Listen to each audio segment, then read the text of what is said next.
अस्सलाम वालेकुम नाजरीन, रमज़ान और हम में बहुत खुश आमदीद। मैं हूँ शिफा यूसुफ ज़ई और मैं हूँ वैस मंगलवाला। मेरी तरफ से भी आप सबको अस्सलाम वालेकुम। मैं यहाँ खैरियत से हूँ और आपकी खैरियत खुदावंद से नेक मतलूब है।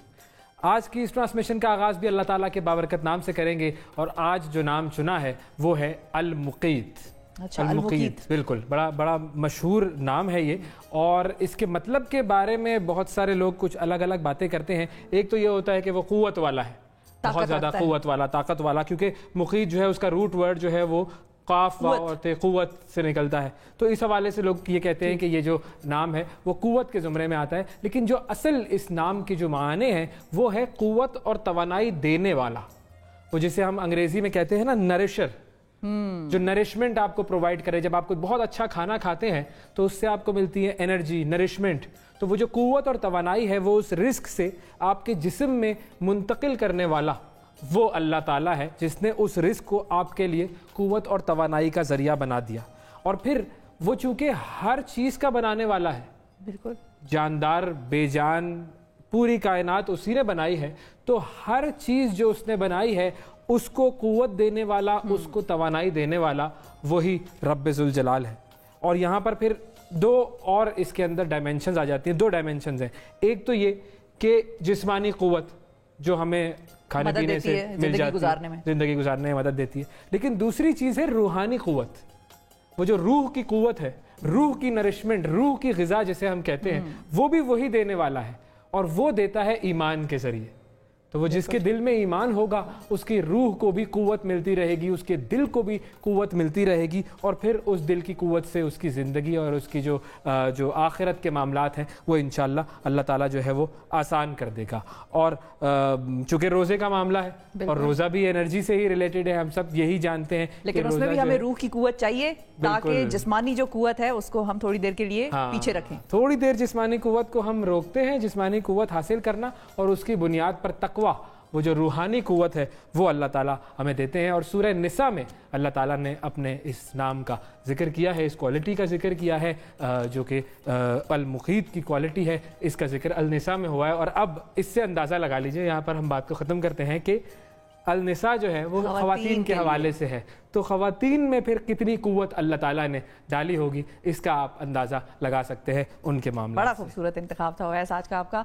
अच्छा, आगे थोड़ा सा बढ़ते हैं प्रोग्राम में। हुकूमत ने दरअसल किया क्या है कि लॉकडाउन में बतदरीज नरमी का फैसला किया है, और इसके बावजूद कि कोरोना वायरस मुकम्मल तौर पर काबू में नहीं आया। अच्छा, कोरोना वायरस और लॉकडाउन में आवाम के रिलीफ के लिए कोरोना टाइगर फोर्स बनाई गई थी, और कोरोना रिलीफ टाइगर फोर्स ने अब तक क्या कारकर्दगी दिखाई है, आज का हमारा ये मुद्दा है। लॉकडाउन खत्म होने के बाद क्या टाइगर फोर्स भी खत्म हो जाएगी या उसके ज़िम्मे कोई और दूसरा काम लगा दिया जाएगा? इस पर बात करेंगे। हमारे साथ वज़ीर आज़म के मुआविन खुसूसी बराए उमूर नौजवानान उस्मान डार साहब मौजूद हैं। अस्सलाम वालेकुम डार साहब, बहुत शुक्रिया वक्त निकालने का। रमज़ान मुबारक हो आपको। सबसे पहले तो ये बताइए कि माशाल्लाह जी आप बड़ा ज़बरदस्त प्रोग्राम कर रहे हैं। थैंक यू उस्मान, आप भी बड़ा ज़बरदस्त काम कर रहे हैं, लेकिन उस काम के बारे में अब हम उसको ज़रा स्क्रूटनी उसकी करेंगे यहाँ पर। ये बताएं, कोरोना वायरस ने अब तक की जो कारकर्दगी थी, तो टाइगर फोर्स की क्या कारकर्दगी थी अब तक? मतलब हमें इस फोर्स में अगर आप बता दें कि मोटे मोटे ये 4-5 काम इन्होंने कर दिए हैं। देखिए, लास्ट मंडे को वज़ीर आज़म इमरान खान साहब ने बाकायदा इसका आगाज़ किया पूरे पाकिस्तान में। सिंध में अभी तक टाइगर फोर्स एक्टिवेट नहीं हो सकी, इसलिए कि सिंध हुकूमत ने माज़रत कर ली थी 1,54,000 टाइगर फोर्स के जो वॉलंटियर्स थे उनके साथ मिलकर काम करने पे। उसका फैसला मंडे वाले दिन, यानी कि अगले हफ्ते सोमवार को मेरी मुलाकात है वज़ीर आज़म इमरान खान साहब से, वो फैसला करेंगे कि हम सिंध में इंशाल्लाह ताला इनको कैसे इंगेज करने जा रहे हैं। अभी तक पंजाब में टाइगर फोर्स जो कि 6.5 लाख से ज़्यादा की तादाद में वॉलंटियर्स रजिस्टर हुए थे, बहुत सारे डिवीजन्स में, डिस्ट्रिक्ट्स में उन्होंने काम शुरू कर दिया। 5-6 मैं आपके सामने काम रखना चाहता हूँ। देखिए, एक तो जो हेल्थ वर्कर्स थे वो अल्हम्दुलिल्लाह, जैसे सियाल कनेक्शन प्रॉब्लम चले कोई नहीं, ये है कि कनेक्शन राब्ते दोबारा जुड़ जाते हैं।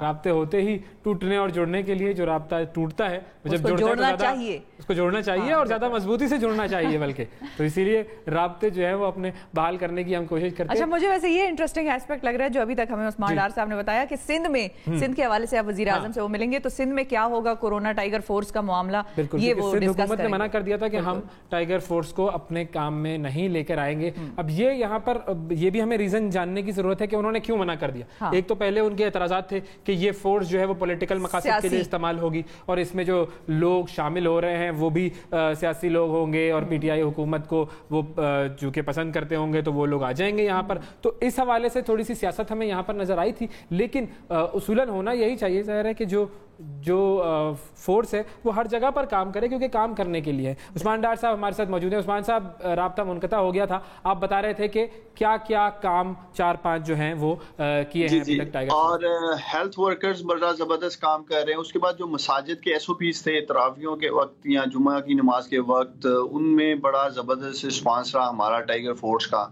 तीसरा जो था यूटिलिटी स्टोर्स, 4370 यूटिलिटी स्टोर से आपको पता ही है रमज़ान बाजार लग नहीं रहे सोशल डिस्टेंसिंग की वजह से, और ये मेक श्योर कर रहे हैं एक तो सोशल डिस्टेंसिंग और दूसरा 19 अदद आइटम्स जो हैं जिन पे अरबों रुपए की सब्सिडी दी है हुकूमत पाकिस्तान ने, वज़ीर आज़म इमरान खान साहब ने, उसको इंश्योर कर रहे हैं कि वो तमाम चीज़ें स्टोर्स में मौजूद हैं, उनकी आइडेंटिफिकेशन की जाती है और डिप्टी कमिश्नर साहब को बता दिया जाता है। नंबर 4 के ऊपर राशन डिस्ट्रीब्यूशन, जैसे मैं कल लाहौर गया था, 5000 जो खानदानों को राशन डिस्ट्रीब्यूट करना था यूनियन काउंसिल की सतह पे, उस पे लाहौर की जो टाइगर फोर्स थी उसका बाकायदा आगाज़ किया गया और वो घरों तक राशन लेके जा रहे हैं, जो कि सिविल सोसाइटी से जो मुहैयर हजरात हैं वो राशन डिस्ट्रीब्यूट करना चाह रहे थे और DC साहब की कोऑर्डिनेशन से, टाइगर फोर्स की कोऑर्डिनेशन से वो राशन लोगों के घरों तक पहुँचाया जा रहा है। 5वीं चीज़ जो इम्पोर्टेंट चीज़ थी, वज़ीर आज़म इमरान खान साहब ने एहसास लेबर का ऐलान किया जो बेरोजगार हो चुकी है, उसका अंदराज जो कि ये वेब बेस्ड पोर्टल है और हमारे तमाम जो टाइगर फोर्स के वॉलंटियर्स हैं वो थ्रू पोर्टल रजिस्टर किए गए और उनके पास स्मार्टफोन्स मौजूद हैं, तो वो यूनियन काउंसिल की सतह पर इंदराज करने में बड़ा हेल्पिंग हैंड है। उन तमाम बेरोजगार मजदूरों के लिए यूनियन काउंसिल के ऑफिस में बाकायदा डेस्क बनाया गया है जहाँ 3 से 4 टाइगर फोर्स के नौजवान बैठे हैं यूनियन काउंसिल के सेक्रेटरी के साथ, और वहाँ पूरे पंजाब भर में, इवन खैबर पख्तूनख्वा में, सिंध का मैंने जैसे आपको का फैसला हो जाएगा मंडे को, बलूचिस्तान में भी 15,000 के करीब रजिस्टर किए गए थे टाइगर फोर्स के नौजवान, तो वो रजिस्ट्रेशन में बड़ा ज़बरदस्त किरदार अदा कर रहे हैं। इसी तरह एहसास सेंटर्स जहां 12,000 रुपये दिए जा रहे हैं उस अच्छा, दोबारा उनसे हमारा राब्ता मुनक़ता हो गया, ठीक। लेकिन ये तो उन्होंने बातें एक्सप्लेन कर दी कि कहाँ कहाँ वो काम कर रहे हैं। बिल्कुल, अब सवाल एक और ये है कि लॉकडाउन तो खत्म हो गया टेक्निकली, और खत्म का लफ्ज मेरे ख्याल में नहीं इस्तेमाल कर सकते। अच्छा, नहीं, वो लोग आपको पता है ना, फिर फौरन कहेंगे चलो जी खत्म हो गया। लेकिन वो ईज आउट कर दिया, मतलब बहुत सी जगहें अब खुल जाएंगी और उनमें हमें एहतियात करनी होगी। जिम्मेदारी लाइज ऑन अस नाउ। बिल्कुल, अब हमारी जिम्मेदारी है कि हमने इससे खुद को कैसे बचाना है और औरों को भी कैसे बचाना है, लेकिन उसमें अब इनका क्या किरदार होगा टाइगर फोर्स का, वो इंटरेस्टिंग चीज है। वो किरदार बहुत पॉजिटिव हो सकता है, क्योंकि जब आपके पास ह्यूमंस को रिसोर्स कहा जाता है ना, ये जो टर्मिनोलॉजीज हम आजकल इस्तेमाल करते हैं, ह्यूमन रिसोर्सेज, तो उस्मान डार साहब हमारे साथ मौजूद हैं। उस्मान साहब, आप बता रहे थे कि बलूचिस्तान में भी रजिस्ट्रेशन हुई 15,000 के करीब, KP में भी काम कर रहे हैं, सिंध में अभी काम नहीं कर रहे।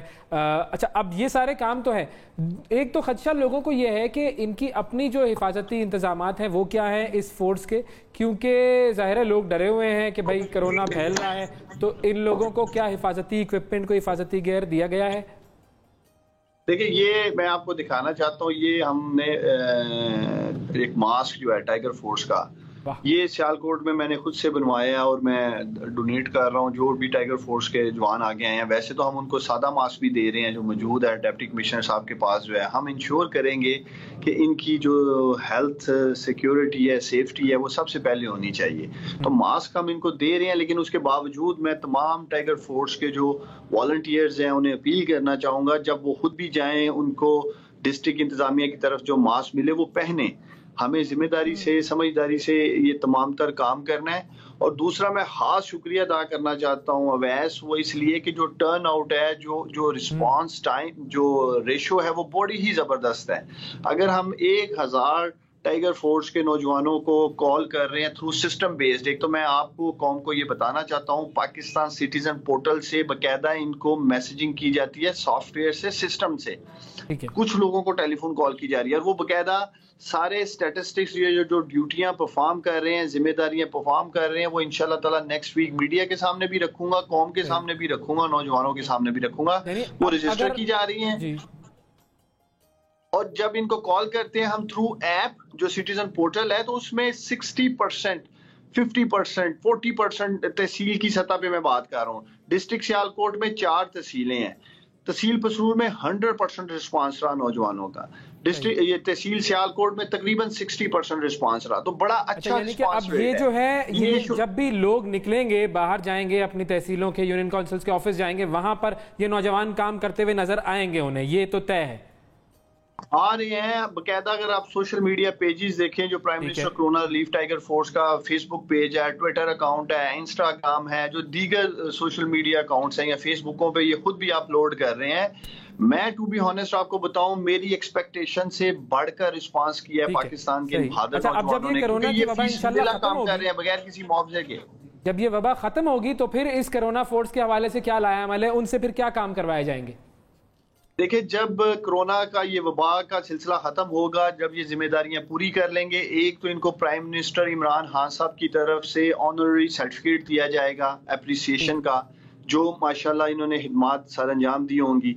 उसके बाद हम कोशिश कर रहे हैं, चूंकि ये पाकिस्तान में पहली दफा हुआ है और इतना जबरदस्त डाटा, इतने पढ़े लिखे नौजवान जैसे लाखों की तादाद में स्टूडेंट्स मौजूद हैं, डॉक्टर्स हैं, इंजीनियर्स हैं, टीचर्स हैं, लॉयर्स हैं, तो हमारी कोशिश यही है कि इस 1 मिलियन के डाटा को हम नेक्स्ट किसी ऐसे प्रोग्राम में कन्वर्ट करें जिससे ये जो कौमी जज्बा लेके लाखों नौजवान आगे आए हैं, ये मुल्क की खिदमत कर सकें डिफरेंट फोरम्स पे, उस पे भी काम किया जा रहा है। उस्मान साहब, आप लोग इस चीज पे मुतमईन नहीं कर पाए ऑपोजिशन को? मतलब सिंध वालों ने आज तक अपना वो फैसला वापस नहीं लिया कि भाई नहीं, वहां पर तो टाइगर फोर्स काम नहीं कर सकती, क्योंकि उनको ये खदशा है कि ये पॉलिटिकली इस्तेमाल होगी फोर्स। देखिए, मैं समझता हूं कि सिंध हुकूमत खुद टाइगर फोर्स को पॉलिटिसाइज कर रही है। इसमें बकायदा डिस्ट्रिक्ट और तहसील की सतह पे इलेक्टेड MNAs और MPAs हैं, और सबसे ज्यादा MNAs MPAs तो सिंध गवर्नमेंट में खुद सिंध हुकूमत के हैं, प्लस डिप्टी कमिश्नर्स जो हैं वो इसका फोकल पर्सन है। तो सिंध हुकूमत को ही 1,54,000 नौजवानों की जिम्मेदारी सौंपी गई थी कि आप इनके साथ मिलकर काम करें, तो हम कहां से आ जाएंगे, या हुकूमत इसमें कौन सी ऐसी फंड्स की एक्सेस देने जा रही थी? अगर सिंध हुकूमत की नीयत साफ है, अगर सिंध हुकूमत वाकई ही सिंध के लोगों की खिदमत करना चाहती है, तो फिर इन 1,54,000 नौजवानों के कौमी जज्बे की तहजीक नहीं करती सिंध हुकूमत। इसके अंदर जो हजारों की तादाद में हेल्थ वर्कर्स हैं, जो डॉक्टर्स हैं, जिनकी इनको जरूरत है, उनका क्या कसूर है? उनको क्यों ये पॉलिटिसाइज कर रहे हैं? इंशाल्लाह ताला मैं आपके प्रोग्राम से, इन 1 लाख मैं शिफा आपके प्रोग्राम से, मैं हम न्यूज चैनल से, आपके प्रोग्राम से सिंध के नौजवानों को यकीन दिलाता हूँ, 1,54,000 नौजवानों को इंशाल्लाह ताला अगले हफ्ते हम इनको एंगेज करेंगे, इनको जिम्मेदारियां दी जाएंगी। जिस जज्बे के साथ ये आगे आए हैं, इसका फैसला मुझे पूरी उम्मीद है सोमवार को अगले हफ्ते जब मैं वजीर आजम साहब से मिलूंगा, हम फैसला करेंगे कि ये 1,54,000 नौजवान कैसे मुतहरक होंगे सिंध में इंशाल्लाह ताला। ठीक है। अच्छा, ये बताएं, इन सारे लोगों में डॉक्टर्स कितने हैं? ये जो टाइगर फोर्स है, कितने टोटल नंबर ऑफ डॉक्टर्स हैं? देखिए, हमारे पास जो टोटल डाटा आया है, 17,000 हेल्थ वर्कर्स हैं, जिसमें से तकरीबन 2100 के करीब MBBS डॉक्टर्स थे। आपने सुना होगा जो हमारे हेल्थ एडवाइजर हैं डॉक्टर जफर मिर्जा साहब, इन्होंने बकायदा एक क्वेश्चनियर सेट कर इनको भेजा, और इनसे जो चीजें पूछी गई, उनके बाद इनमें से 800 के करीब ऐसे डॉक्टर्स हैं जिनको हमने टेली हेल्थ, जो हमने एक प्रोग्राम लॉन्च किया गवर्नमेंट में, उसमें ये एंगेज कर दिए गए हैं 800 के करीब। बाकी जैसे मैं आपको कह रहा हूँ, सिंध के तकरीबन मैं कह सकता हूँ कोई 4-4,500 के करीब ऐसे हेल्थ वर्कर्स हैं, जिनमें प्रोफेसर डॉक्टर्स भी हैं, जिनको इंशाल्लाह ताला हम इंश्योर करेंगे कि वो कम से कम अपनी जो एक कौमी जज्बे के साथ आगे आए हैं, वो सिंध के लोगों की खिदमत कर सकें। और इंशाल्लाह ताला मुझे पूरी उम्मीद है कि वजीर आजम इमरान खान साहब 1,54,000 नौजवानों को एंगेज करेंगे अगले हफ्ते सिंध के अंदर। ठीक, बहुत शुक्रिया उस्मान डार साहब, मुआविन खुसूसी बराए उमूर नौजवान हमारे साथ मौजूद थे। अब नौजवान बहुत सारे हैं, कोरोना की वबा खत्म हो तो बस इनसे और बहुत सारे काम लिए जा सकते हैं, सिर्फ एक विजन की जरूरत है। बड़ा प्रोडक्टिवली ये इस्तेमाल हो सकते हैं, बिल्कुल इस्तेमाल हो सकते हैं। एक छोटा सा ब्रेक लेंगे और ब्रेक के बाद दोबारा हाजिर होते हैं।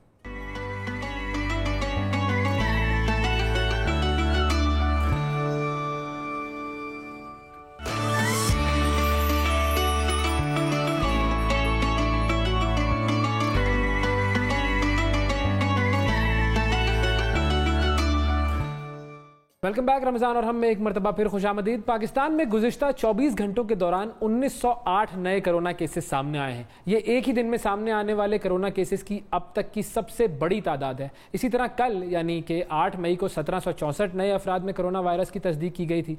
पिछले एक हफ्ते से रोज़ाना की बुनियाद पर सामने आने वाले कोरोना केसेस की औसत तादाद 1000 से ऊपर है, जबकि पाकिस्तान में कोरोना केसेस की कुल तादाद 27,500 के करीब पहुँच चुकी है। अमवात में इजाफा हो रहा है। फिर दूसरी तरफ हुकूमत ने लॉकडाउन को मरहलावार ख़त्म करने का ऐलान किया है। पाकिस्तान में लॉकडाउन में नरमी और बढ़ते हुए केसेस पर बात करेंगे। तज्ज़ियाकार सहाफ़ी जनाब नासिर बेग चुगताई साहब हमारे साथ मौजूद हैं और उनसे हम ये भी जानेंगे कि कहीं पाकिस्तान में लॉकडाउन को ख़त्म करने में जल्दी तो नहीं की जा रही। अस्सलाम वालेकुम नासिर साहब। वालेकुम सलाम, बहुत शुक्रिया। आप लोगों का बहुत अच्छा लगा आपको दोबारा आपसे बात करते हुए। रमज़ान मुबारक नासिर साहब। रमज़ान मुबारक। कैसे गुजर रहे हैं रोजे? बिल्कुल ठीक, अल्हम्दुलिल्लाह। दुबले लग रहे हैं मुझे। अच्छा, बस वो थोड़ा बहुत तो आ रहा है लगता है। बिल्कुल सर, ये बताइए कि ये जो मामलात कोरोना के चल रहे थे और ज़ाहिर अब इजाफा हो रहा है रोज़ाना की बुनियाद पर, तो हमें क्या लग रहा है कि मतलब क्या पाकिस्तान ने कोरोना को बीट करने का जो एक दावा एक तरीके से हो रहा था दुनिया के स्टेटिस्टिक से जब हम कंपेयर करते थे, तो वो गलत साबित हो गया? केसेस तो बढ़ रहे हैं। देखिए, ये जो 3 T's हैं WHO के, एक है ट्रेस, एक है टेस्टिंग और एक है ट्रीटमेंट। हमने शुरू में जो कुछ भी किया वो इन तीनों के ख़िलाफ़ किया। हमने ना ट्रेस किया, ना टेस्ट किया, ना ट्रीट किया। अब वो मरहला आ गया जब हम बौखला गए। अब जो सूरत हाल सामने आ रही है, मुझे लगता है कि हम सब परेशान हुए हैं। कहते हैं घबराएं नहीं, तो घबराहट हमारे चेहरों से ज़ाहिर हो रही है। हम इस वक्त दुनिया के शायद कल में हम 2 दर्जे ड्रॉप हुए हैं कोरोना के उस पे फिगर्स के ऊपर। यानी हमारे यहाँ कोरोना की शिद्दत में इजाफा हुआ है, कोरोना के पेशेंट्स में इजाफा हुआ है, और ये एक दिन का वाक़या है। आप जो मुझे फिगर बता रहे थे अभी, उसमें सिंध का हिस्सा जो है वो 1908 का है। ये पहली बार हुआ है सिंध में कि इतनी बड़ी मुद्दत में 5,498 टेस्ट हुए, 20% पॉजिटिव हैं, 20% पॉजिटिव हैं। अच्छा, ये 20% पॉजिटिव बलूचिस्तान में भी तकरीबन 18%, 19% हैं, पंजाब में भी सूरत हाल है, और ये बहुत बड़ी तादाद है। हिंदुस्तान के मुकाबले में हमने टेस्ट ज़्यादा किए, हमने बहुत ज़्यादा टेस्ट किए हमने, लेकिन हमारा डेथ रेट जो है वो हिंदुस्तान के मुकाबले में ज़्यादा है, वो ज़्यादा है। हमारा 2.1 है, उनका 0.97 है। एक बड़ा फ़र्क ये है, हमने जो स्टिमुलस पैकेजेस हैं, आवाम को जो रियायत दी है हमने, जो हमने सरमायादारों को, दुकानदारों को पैकेजेस दिए हैं, वो हिंदुस्तान से ज़्यादा हैं, लेकिन उनका इम्पैक्ट नहीं हो पा रहा क्योंकि कोरोना खा जा रहा है उनको, उन्हें कोरोना खा रहा है। हिंदुस्तान में 1,25,00,000 अफराद बेघर हुए हैं या बेरोज़गार हुए हैं मुख्तलिफ शहरों में बैठकर। अब वो अपने घरों की तरफ जा रहे हैं, पैदल जा रहे हैं। एक अजीब मंजर हिंदुस्तान में, लेकिन वहाँ की अपोजिशन उफ नहीं कर रही है, वो एक कौमी पॉलिसी पर कायम है, और हमारे यहाँ अपोजिशन उफ भी कर रही है, पता नहीं क्या कह रही है। बल्कि इवन आज तो ये भी कह दिया गया कि जो हमारे फिगर्स हैं टेस्ट के और रिजल्ट के, वो भी फेक हैं। बिल्कुल। अब इतना बड़ा दावा करने के बाद हम वर्ल्ड हेल्थ ऑर्गेनाइजेशन में कहाँ खड़े होंगे, अंदाजा कीजिएगा। लेकिन एक अच्छी बात क्या है कि ये टेस्ट और ये सब रिज़ल्ट जो देखने वाले लोग हैं वो एक टास्क फोर्स वाले लोग हैं, उनमें फ़ौज भी शामिल है, उसमें डॉक्टर भी शामिल हैं, और उनमें हुकूमत भी शामिल है, और NGOs भी शामिल है। तो मेरा ख्याल ये है कि ये एक लॉजिकली ये गलत बात है, अपने मुल्क को बदनाम करने वाली बात है कि हम कहें कि हमारे फिगर गलत है। यानी कि ऑपोजिशन की तरफ से इस वक्त ये गलत बात की गई है जो कि नहीं करनी चाहिए थी। अच्छा, अब जाहिर है जब हम रिस्पांस की बात करते हैं, बहुत अफसोसनाक बात है बिल्कुल। अब हम जब रिस्पांस की बात करते हैं तो जो टेस्टिंग, ट्रेसिंग और जो ट्रीटमेंट वाला मरहला था, अब अगर हम हिंदुस्तान से कंपेयर करें तो वहाँ पर बेरोजगार भी लोग ज़्यादा हुए, वहाँ का जो है वो गुर्बत भी बहुत ज़्यादा है। इकोनॉमिकली हमने थोड़ा सा ज़्यादा बेहतर रिलीफ फराहम किया, उस रिलीफ पर भी ऑपोजिशन मुतमईन होती हुई नजर नहीं आती। देखिए यार, मुझे समझ में नहीं आता वैस और शिफा के हम क्या हमारी नेशनल थिंकिंग क्या है। हम क्या सोचते हैं अपनी कौम के बारे में, हम कौमी नज़रिया क्या है हमारा, क्या ये है कि हमें हर चीज़ पे सियासत करनी है, क्या ये है कि अगर इमरान खान कोई फ़ैसला करते हैं तो वो गलत है, या ये कि मुराद अली शाह जो फ़ैसला करते हैं वो गलत है। मैं समझता हूँ कि पाकिस्तान की तारीख़ में एक बहुत ज़्यादा शानदार बात ये हुई है कि हम एक इशू के ऊपर इकट्ठे बैठे हुए हैं। हम रोज़ मीटिंग करते हैं, उन्हें असद उमर प्रिजाइड करती हैं, प्राइम मिनिस्टर प्रिजाइड करते हैं, हम इकट्ठे फ़ैसले करते हैं और उन फैसलों को इम्प्लीमेंट करते हैं। कभी सिंध लीड कर रहा होता है, कभी कोई और लीड कर रहा होता है, लेकिन फैसले मुत्तफ़िक़ा होते हैं, फैसले मुत्तफ़िक़ा होते हैं। ये फैसले पहली बार ये हुआ है किस हद तक गलत साबित होंगे या हो रहे हैं आपके नज़रिए के मुताबिक, इस पर नाजरीन हम नासिर बेग साहब से बात करेंगे एक छोटी सी ब्रेक के बाद।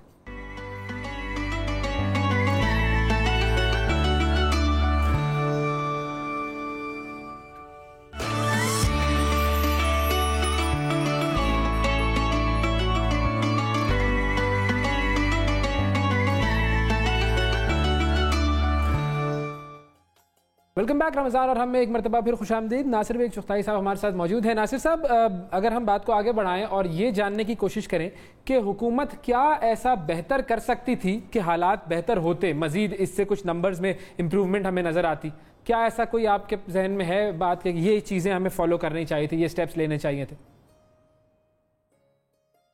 अच्छा, मैं आपको बता दूं कि पैंडेमिक तो मैंने पहली बार देखा है ज़िंदगी में, अपनी ज़िंदगी में। शायद मेरे आबा अजदाद ने भी नहीं देखा होगा। आखिरी जो था 1918 का था। अल्लामा इकबाल के उस पर खतूत भी हैं, पढ़ेगा, मैंने लगाए हुए अपनी फेसबुक के ऊपर। अच्छा, बड़े मज़ा आएगा आपको। उनका एक जुमला, इन्फ्लुएंजा का जुमला है अल्लामा का, कि हम बीमार हो जाते हैं, पता नहीं बीमारी क्या है, और हमारा तबीब भी बीमार हो जाता है और हमसे कहते हैं अकेले रहो। अच्छा, तो ये सूरत हाल थी। अब देखिए, शरीयत के मुताबिक और मेडिकल लॉ के मुताबिक हमने अमल नहीं किया। आई एम वेरी, मतलब बहुत पढ़ने के बाद मैं कह रहा हूँ आपसे कि हुज़ूर सल्लल्लाहु अलैहि वसल्लम की जो अहादीस हैं उनमें क्वारंटाइन भी है, उनमें आइसोलेशन भी है, उसमें लॉकडाउन भी है। बिल्कुल, लॉकडाउन तो ये है कि जिस आपको सुना होगा, याद होगा आपको, तो हमने उस अमल, हमने जब लॉकडाउन का ऐलान किया तो उसमें हमने कन्फ्यूज सिग्नल्स दिए, खासी कन्फ्यूज़, कि ये लॉकडाउन है, ये कर्फ्यू है, कर्फ्यू क्या होता है, लॉकडाउन क्या होता है। और मैं पहले रोज़ से, क्योंकि मैं चाइना को देख चुका था, मैं और इलाक़ों को आपने भी स्टडी किया होगा, देख लिया था हमने कि क्या सूरत हाल है, तो वाहिद हल था एक ख़तरनाक, खौफनाक, बेरहमाना लॉकडाउन जो कम से कम 21 दिन चले, और फिर चाइना ने उसको बढ़ाया और 2 महीने कर दिया, 60 डेज़। और आज आप देखें वहाँ रक्स हो रहे हैं, वहाँ डांस हो रहे हैं, वहाँ लोग जितने लोग मरने थे मर गए उनके। इंडिया ने लॉकडाउन बहुत तगड़ा लगाया हुआ है, वहाँ से भी चीखों की आवाज़ें आ रही हैं, लेकिन अपोजिशन वहाँ चीख नहीं रही, वो इस मसले पर साथ है। अच्छा, तो चाइना में भी देखिए अपोजिशन वाला मसला नहीं है, इंडिया में भी अपोजिशन नहीं चीखी, हमारे यहाँ पर वो एक ऐसा मसला है कि आप कुछ भी करें अपोजिशन ने चीखना ही है। कुछ भी करें आप, तो हमें एक सख्त लॉकडाउन करना चाहिए था। नासिर साहब, सिंध में तो बड़ा पक्का सख्त लॉकडाउन उन्होंने अनाउंस किया था, तो वहाँ पे भी केसेस बढ़ गए। नहीं, देखिए सिंध में 3-4 रोज़ लॉकडाउन लगा, फिर उसके ख़िलाफ़ काम शुरू हो गया, और उसके बाद आहिस्ता आहिस्ता दुकानदार, ताजिर, ये सब ब्लैकमेल करने के लिए बाहर आ गए, और फिर प्रेशर आ गया, और उसके बाद अब तो उन्होंने कह दिया कि भाई जो वफाक कहेगा हम वही करेंगे। बहुत अच्छा कार्ड है ये, और मैं अभी कह रहा हूँ भी एक तरह से हुकूमत को कर देता है ना कि भाई जो वफाक ने कहा तो हमने तो उस पे अमल किया। बिल्कुल, तो आपके ख्याल में बेहतर काम, अगर हम अभी तक देख लें, मवाजना करें नासिर साहब, बेहतर काम सिंध का आपको लगा या वफाक का लगा? अगर सिंध का काम कंटिन्यू रहता तो बहुत बेहतर होता। सिंध ने अपना काम कंटिन्यू नहीं कर पाया। सिंध प्रेशर्स मुख्तलिफ दबाव, ये वो, तो अच्छा, फिर जाहिर है ऊपर से नीचे तक जब हम एक कन्फ्यूजन को ट्रिकल डाउन कर रहे हैं तो आवाम तो बावले हैं, हमारे पागल हैं। वो तो जब मैंने पहले भी कहा था सुनामी आती है। साहब देखिए, बड़ा खतरनाक जुमला आपने कह दिया, हम भी यहाँ पर बैठे हैं, आप भी यहाँ पर बैठे हैं, आवाम को ना कुछ कहें, ऐसा ना आपसे लोग कहें माफी मांगे। नहीं, मैं बता रहा हूँ आपको, मैंने जब आवाम को ये पता होता है कि सुनामी आ रहा है, हाँ, तो वो कैमरे लेके दौड़ते हैं समंदर की तरफ। अब इन्हें क्या कहेंगे आप? बिल्कुल ठीक है, वो कहते हैं कि ये जो कोरोना है ये कोरोना जो है ये अमेरिका और रूस की साजिश है। अब कहाँ अमेरिका कहाँ रूस, फिर वो ये कहते हैं कि नहीं ये इस्लामी दुनिया का तेल हड़प करने की साजिश है। कौन सी इस्लामी दुनिया भाई, कैसा तेल? इस्लामी दुनिया है कहाँ जिसका तेल आप हड़प करेंगे? वो तो पहले ही घुट्टों को बल बैठा हुआ है। बिल्कुल। फिर साजिशी थ्योरीज हैं, फिर ये थ्योरी है कि हुकूमत खुद $1,000 पर बॉडी ले रही है। अब ये अंदाजा लगाएं आप फेसबुक के दानिश्वर जो है हमारे वो क्या क्या क्या हरकतें कर रहे हैं।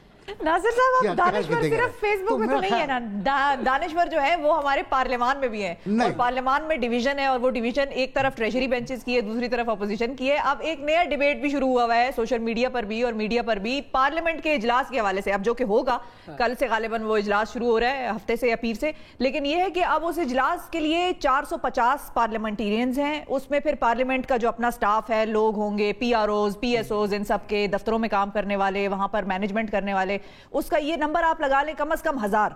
अब इन 1000 लोगों के उस इजलास के लिए पहले टेस्ट होंगे।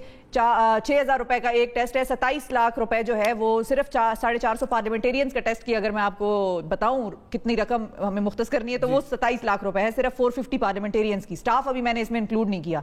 अच्छा, फिर जो सेशन है वो अगर एक हफ्ते पर मुहित है या 2 हफ्तों पर मुहित है या 4-5 दिन पर मुहित है, तो क्या रोजाना आएंगे, टेस्ट कराएंगे? ये किस किस्म की एक अजीब सी कोई सिचुएशन है। और फिर ऐसा कौन सा लेजिस्लेशन है जो इतने इमरजेंसी में इन्होंने पास करना है सबने? और क्या मतलब वर्चुअल नहीं हो सकता? ये वर्चुअल मेरा ख्याल है 246 विंडोज कैसे खोलेंगे भाई आप? सर कहते हैं जूम अलाउ करता है इसको। नहीं, जूम के बारे में बहुत ज्यादा तशवीश है। जी जी, अच्छा। जूम के बारे में तशवीश बहुत ज्यादा है। हाँ, अमेरिका से बयान आया है, इंडिया से बयान आया है, हुकूमतों का बयान आया है, बिल्कुल। लेकिन 246 विंडोज हमारे बड़े वाले स्क्रीन पर भी नहीं आएंगी। मेरा ख्याल ये है कि इनके टेस्ट होने चाहिए और इनकी जो TAD है उससे काटना चाहिए, और इनके टेस्ट बहुत ज़रूरी हैं। ज़्यादातर बीमारियां जो है ना, मतलब ज़ाहिर उम्रदार लोग हैं बेचारे। पाटवी वाला साहब की ट्वीट थी कि वहां पर तो वेंटिलेशन भी कोई नहीं है। ना हो, पंजाब में भी तो नहीं था ना, पंजाब में इजलास हुआ है आज, गैप देके बैठे हैं लोग, ठीक ठाक गैप देके बैठे हुए।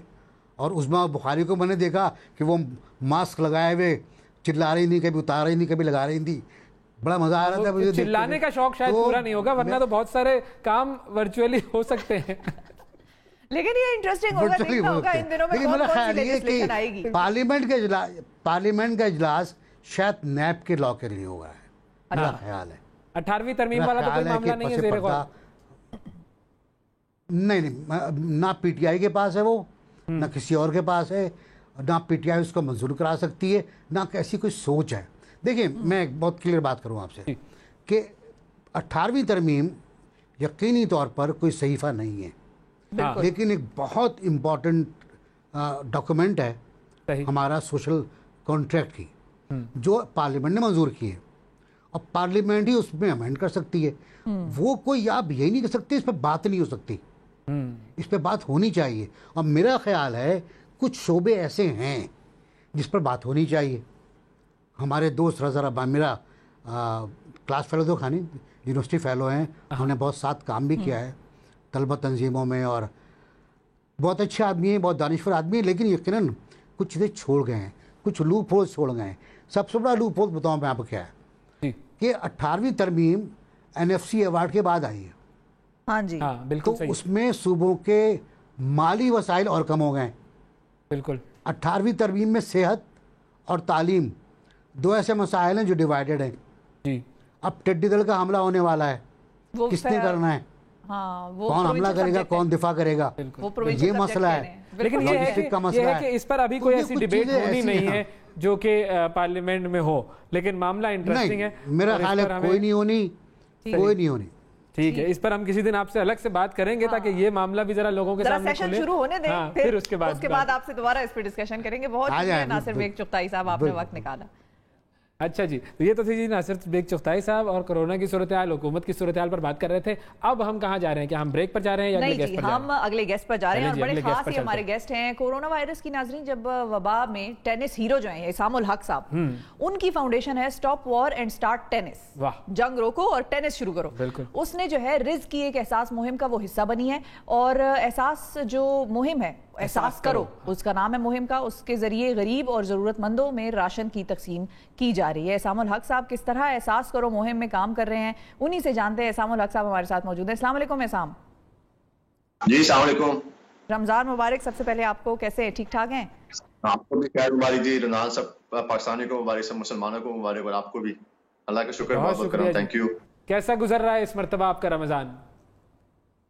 Ramzan ji is been very different. I feel like it's like a blessing in disguise. पिछले कुछ 15-20 सालों में पहली दफा हुआ है कि मैं रमजान के महीने में पाकिस्तान में हूँ और बहुत मजा आ रहा है, अपने घर वालों के साथ रोजे मना रहा हूँ और बड़े अकीदे से मनाए जा रहे हैं। बहुत अच्छा लग रहा है और उसके साथ साथ अल्लाह के फजल करम से I feel like very blessed and lucky as well to be in a position जहाँ पे मैं अपने पाकिस्तानियों की और गरीबों की और डेली वेजेस की भी हेल्प कर रहा हूँ साथ साथ।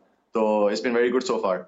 अच्छा, ये हाँ, मैं ये पूछना चाह रही थी कि कभी रोजा रख के आप, मतलब जाहिर है टेनिस तो आपने खेली होगी, वो रोजे में टेनिस खेलना कितना मुश्किल है? नहीं, वेरी डिफिकल्ट जी। खेली थी शुरू में लेकिन I sweat a lot as an athlete. I don't know, मेरा डीएनए में स्वेटिंग बहुत ज्यादा है तो I always ended up cramping जब मैं मैचेस वगैरह खेला रोजा रख के। तो अनफॉर्चुनेटली वो टेनिस इंडिविजुअल स्पोर्ट है एंड सारी मेहनत तो सारी भागदौड़ आपको खुद ही करनी होती है, तो उस वजह से रोजा रख के खेलना is very very difficult at least for me. And उस वजह से रमजान के रोजे अनफॉर्चुनेटली पास में मैं नहीं रख सका जब मैं टूर पे था और मैचेस हो रहे थे मेरे। लेकिन इस दफा अल्लाह के फजल करम से ऑब्वियसली लॉकडाउन भी है, हमारी टेनिस भी नहीं हो रही और इतनी ज्यादा मैं ट्रेनिंग भी नहीं कर रहा, जिसकी वजह से अपने सारे रोजे रख रहा हूँ अल्हम्दुलिल्लाह and really enjoying every single day and every single moment with my family. वो जो रॉजर फेडरर ने जो एक चैलेंज दिया था वो दीवार पर जो वो टेनिस बॉल के साथ वो कर रहे थे, वो आपने अटेम्प्ट नहीं किया? नहीं, मैं थोड़ा सा राशन जो है ना डिस्ट्रीब्यूट करने में ज्यादा बिजी हुआ था उन दिनों में। आप रॉजर फेडरर को राशन डिस्ट्रीब्यूट करने का चैलेंज दें, उससे कहें कि भाई इस तरह के काम में भी आगे आओ और काम करो। नहीं, माशाल्लाह से जी बहुत आगे है वो। he donated a big chunk of amount to I think Swiss medical staff को उसने स्विट्जरलैंड में and one of the reasons जिसकी वजह से मैंने फाउंडेशन भी अपनी शुरू की was actually being inspired by him। I think बहुत जरूरी होता है sometimes हम अपने स्पोर्ट्समैन जो हैं वो कभी कभार बहुत सेल्फिश हो जाते हैं। We only start thinking about our career and our routine and everything revolves around us। लेकिन Roger Federer, Andy Murray, Rafale Nadal, Novak जोकोविच वैसे प्लेयर्स जो हैं उनकी अपनी अपनी फाउंडेशंस हैं जिनके थ्रू इतना बड़ा काम कर रहे हैं पूरी दुनिया के अंदर।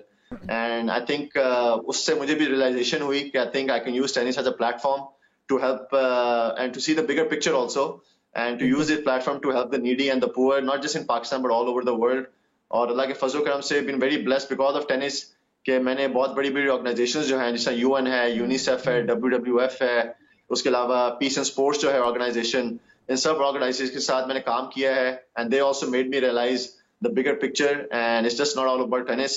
Eight the end of the day we all human beings और हमें एज अ ह्यूमन बीइंग सोचना चाहिए और दूसरों के लिए सोचना चाहिए and that's the reason I started my foundation 5 साल पहले, stop for start tennis, that focuses लोगों के ऊपर जो अफेक्ट हुए हैं वॉर्स एंड नेशनल डिजास्टर से। People who have lost their legs या लिम्स, उनको मैं स्पेसिफिक टेनिस व्हीलचेयर्स प्रोवाइड करता हूँ और टेनिस इक्विपमेंट प्रोवाइड करता हूँ ताकि वो they can be part of the community again. और सो फार जो मैंने प्रोजेक्ट किए हैं इसके through has been in Cambodia, in Rwanda, in Uganda, Sri Lanka में और अफगानिस्तान में। तो अल्हम्दुलिल्लाह फर्स्ट टाइम मैं पाकिस्तान में कर रहा हूँ ये प्रोजेक्ट तो नहीं है जी, अल्लाह के फजल करम से I had funds in my foundation और रिस्क के साथ मिलके जो उनकी एहसास करो मूवमेंट थी जिसमें उनका पहला फेज था of supporting 10,000 families during the corona virus pandemic. उसमें अल्लाह के फजल करम से 2,000 फैमिलीज को I was able to create ration bag for them and अल्लाह के फजल करम से कल परसों ही हमने पूरे 2,000 फैमिलीज जो है ना पूरी करी है वहाँ पे। माशाल्लाह। अच्छा, बाकी भी स्पोर्ट्स स्टार्स और कुछ सेलिब्रिटीज आपके साथ इस मुहिम का हिस्सा बने हैं एहसास करो में? जी, अभी शुरू तो मैंने खुद ही की थी, जो पहली थी 10,000 की जो फैमिलीज की थी। अब हमारी अगली कैंपेन शुरू हो रही है। आई वाज ओनली थिंकिंग अभी इस टाइम में कि किस तरह लोगों को और मोटिवेट किया जा सकता है और किस तरह ज्यादा से ज्यादा फंड इकट्ठे कर सकते हैं। तो उस पर मुझे फिर आइडिया आया कि let's try to engage international stars जो टेनिस प्लेयर्स हैं एंड हमारी जो नेशनल स्टार्स भी हैं जिनकी मैं बहुत रिस्पेक्ट भी करता हूँ, some of them are my friends as well. तो उसमें has been an overwhelming response from all of them. Tennis players में से Roger Federer, Rafael Nadal, Novak जोकोविच, Sania Mirza, world number 6 Stefanos Tsitsipas, world number 5 Daniil Medvedev, और world number 19 जो है अभी Dimitrov जो है, उन्होंने अपना मेमोरेबिलिया, जो साइन मेमोरेबिलिया देने के लिए मुझे प्लेज कर दिया हुआ है। एंड हमारे जो नेशनल स्टार्स हैं, अल्लाह के फजल करम से जिस बंदे को भी मैंने कॉल किया और इस कॉज के बारे में बताया है, उन्होंने बहुत बढ़ चढ़ के इसमें हिस्सा ले रहे हैं। और हमारे नेशनल स्टार जो हैं उसमें वसीम भाई, शुएब अख्तर, जहांगीर भाई, शहबाज सीनियर, सरफराज अहमद, शुएब मलिक, आमिर खान जो हमारे बॉक्सर हैं, उनका साइन मेमोरेबिलिया उन्होंने प्लेज कर दिया मुझे देने को। कुछ की चीजें मेरे पास आ गई नहीं है बिकॉज लॉकडाउन की वजह से थोड़ा सा मसला हो रहा है सबको मुझे अपनी साइंड मेमोरेबिलिया देने के लिए।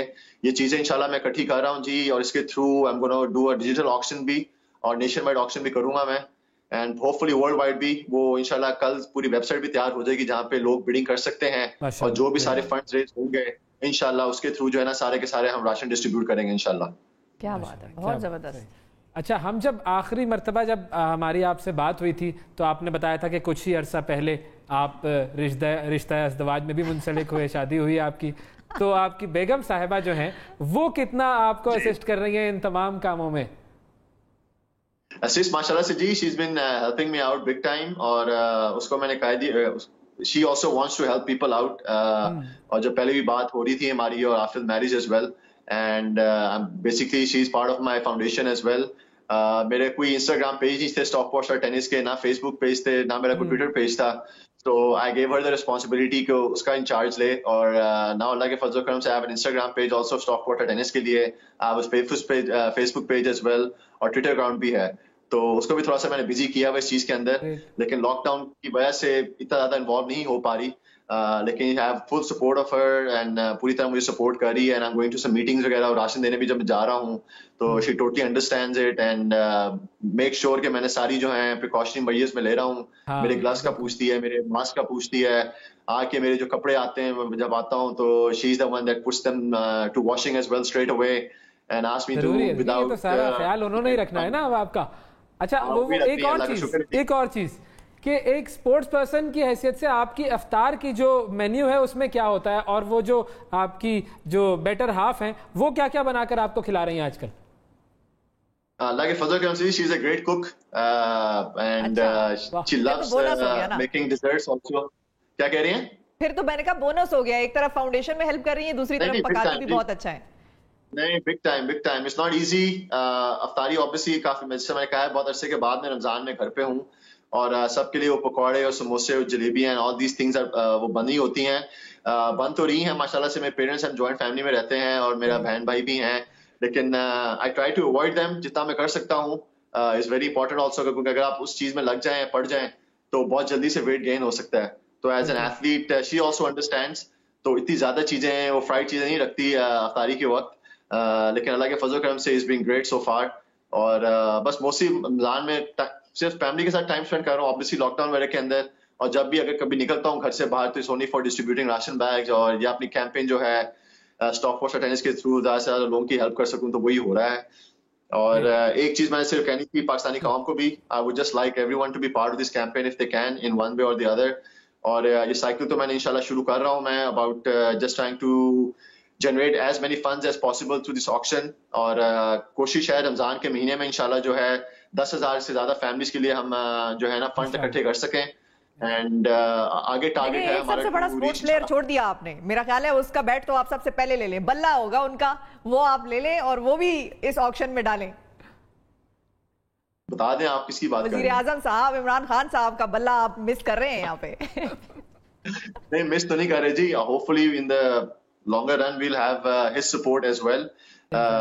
He's already doing unbelievable job माशाल्लाह से, इतना फंड इकट्ठे कर रहे हैं हमारे पाकिस्तानियों के लिए, हमारी कौम के लिए, एंड बेसिकली जो हम कर रहे हैं अपनी इंडिविजुअल कैपेसिटी में is actually helping the government out as well. बिल्कुल सही बात है। जब ये सब लोग मिलेंगे तो फिर वो कहते हैं ना, कतरा कतरा दरिया बन जाता है। बोझ बांटना, बिल्कुल ना बोझ बांटना। हुकूमत सब काम तो खुद नहीं कर सकती। बहुत शुक्रिया एहसामुल हक, वाकई आप वाकई बड़ा अच्छा काम कर रहे हैं और अल्लाह ताला आपको इसका अजर दे, आपका रमजान बहुत अच्छा गुजरे। और अगली दफा जब हम आपसे बात करेंगे तो आपकी बेटर हाफ को भी साथ रखना होगा ताकि दोनों से बात करें। बिल्कुल, और उनके बारे में फिर हम आपके बारे में उनसे पूछे ना। बिल्कुल, हाँ, ऐसा कुछ सिलसिला रखते हैं। ठीक है जी। अच्छा, ब्रेक की तरफ जाते हैं, ब्रेक के बाद दोबारा आएंगे तो प्रोग्राम में बहुत कुछ है।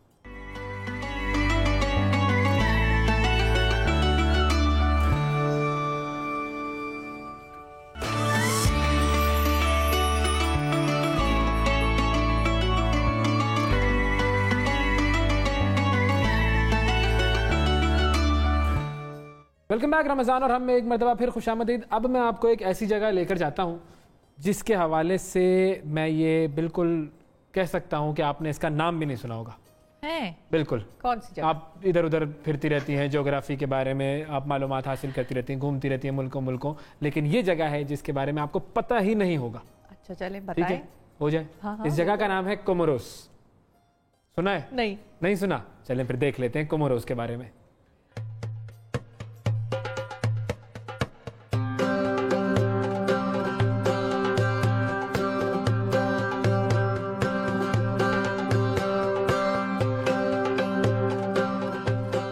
कुछ इलाके इत्रदान की तरह होते हैं, उनकी खुशबू काफी अरसे तक सांसों में महकती रहती है, जैसे बहरा हिंद में वाक़े मुल्क कोमोरोस।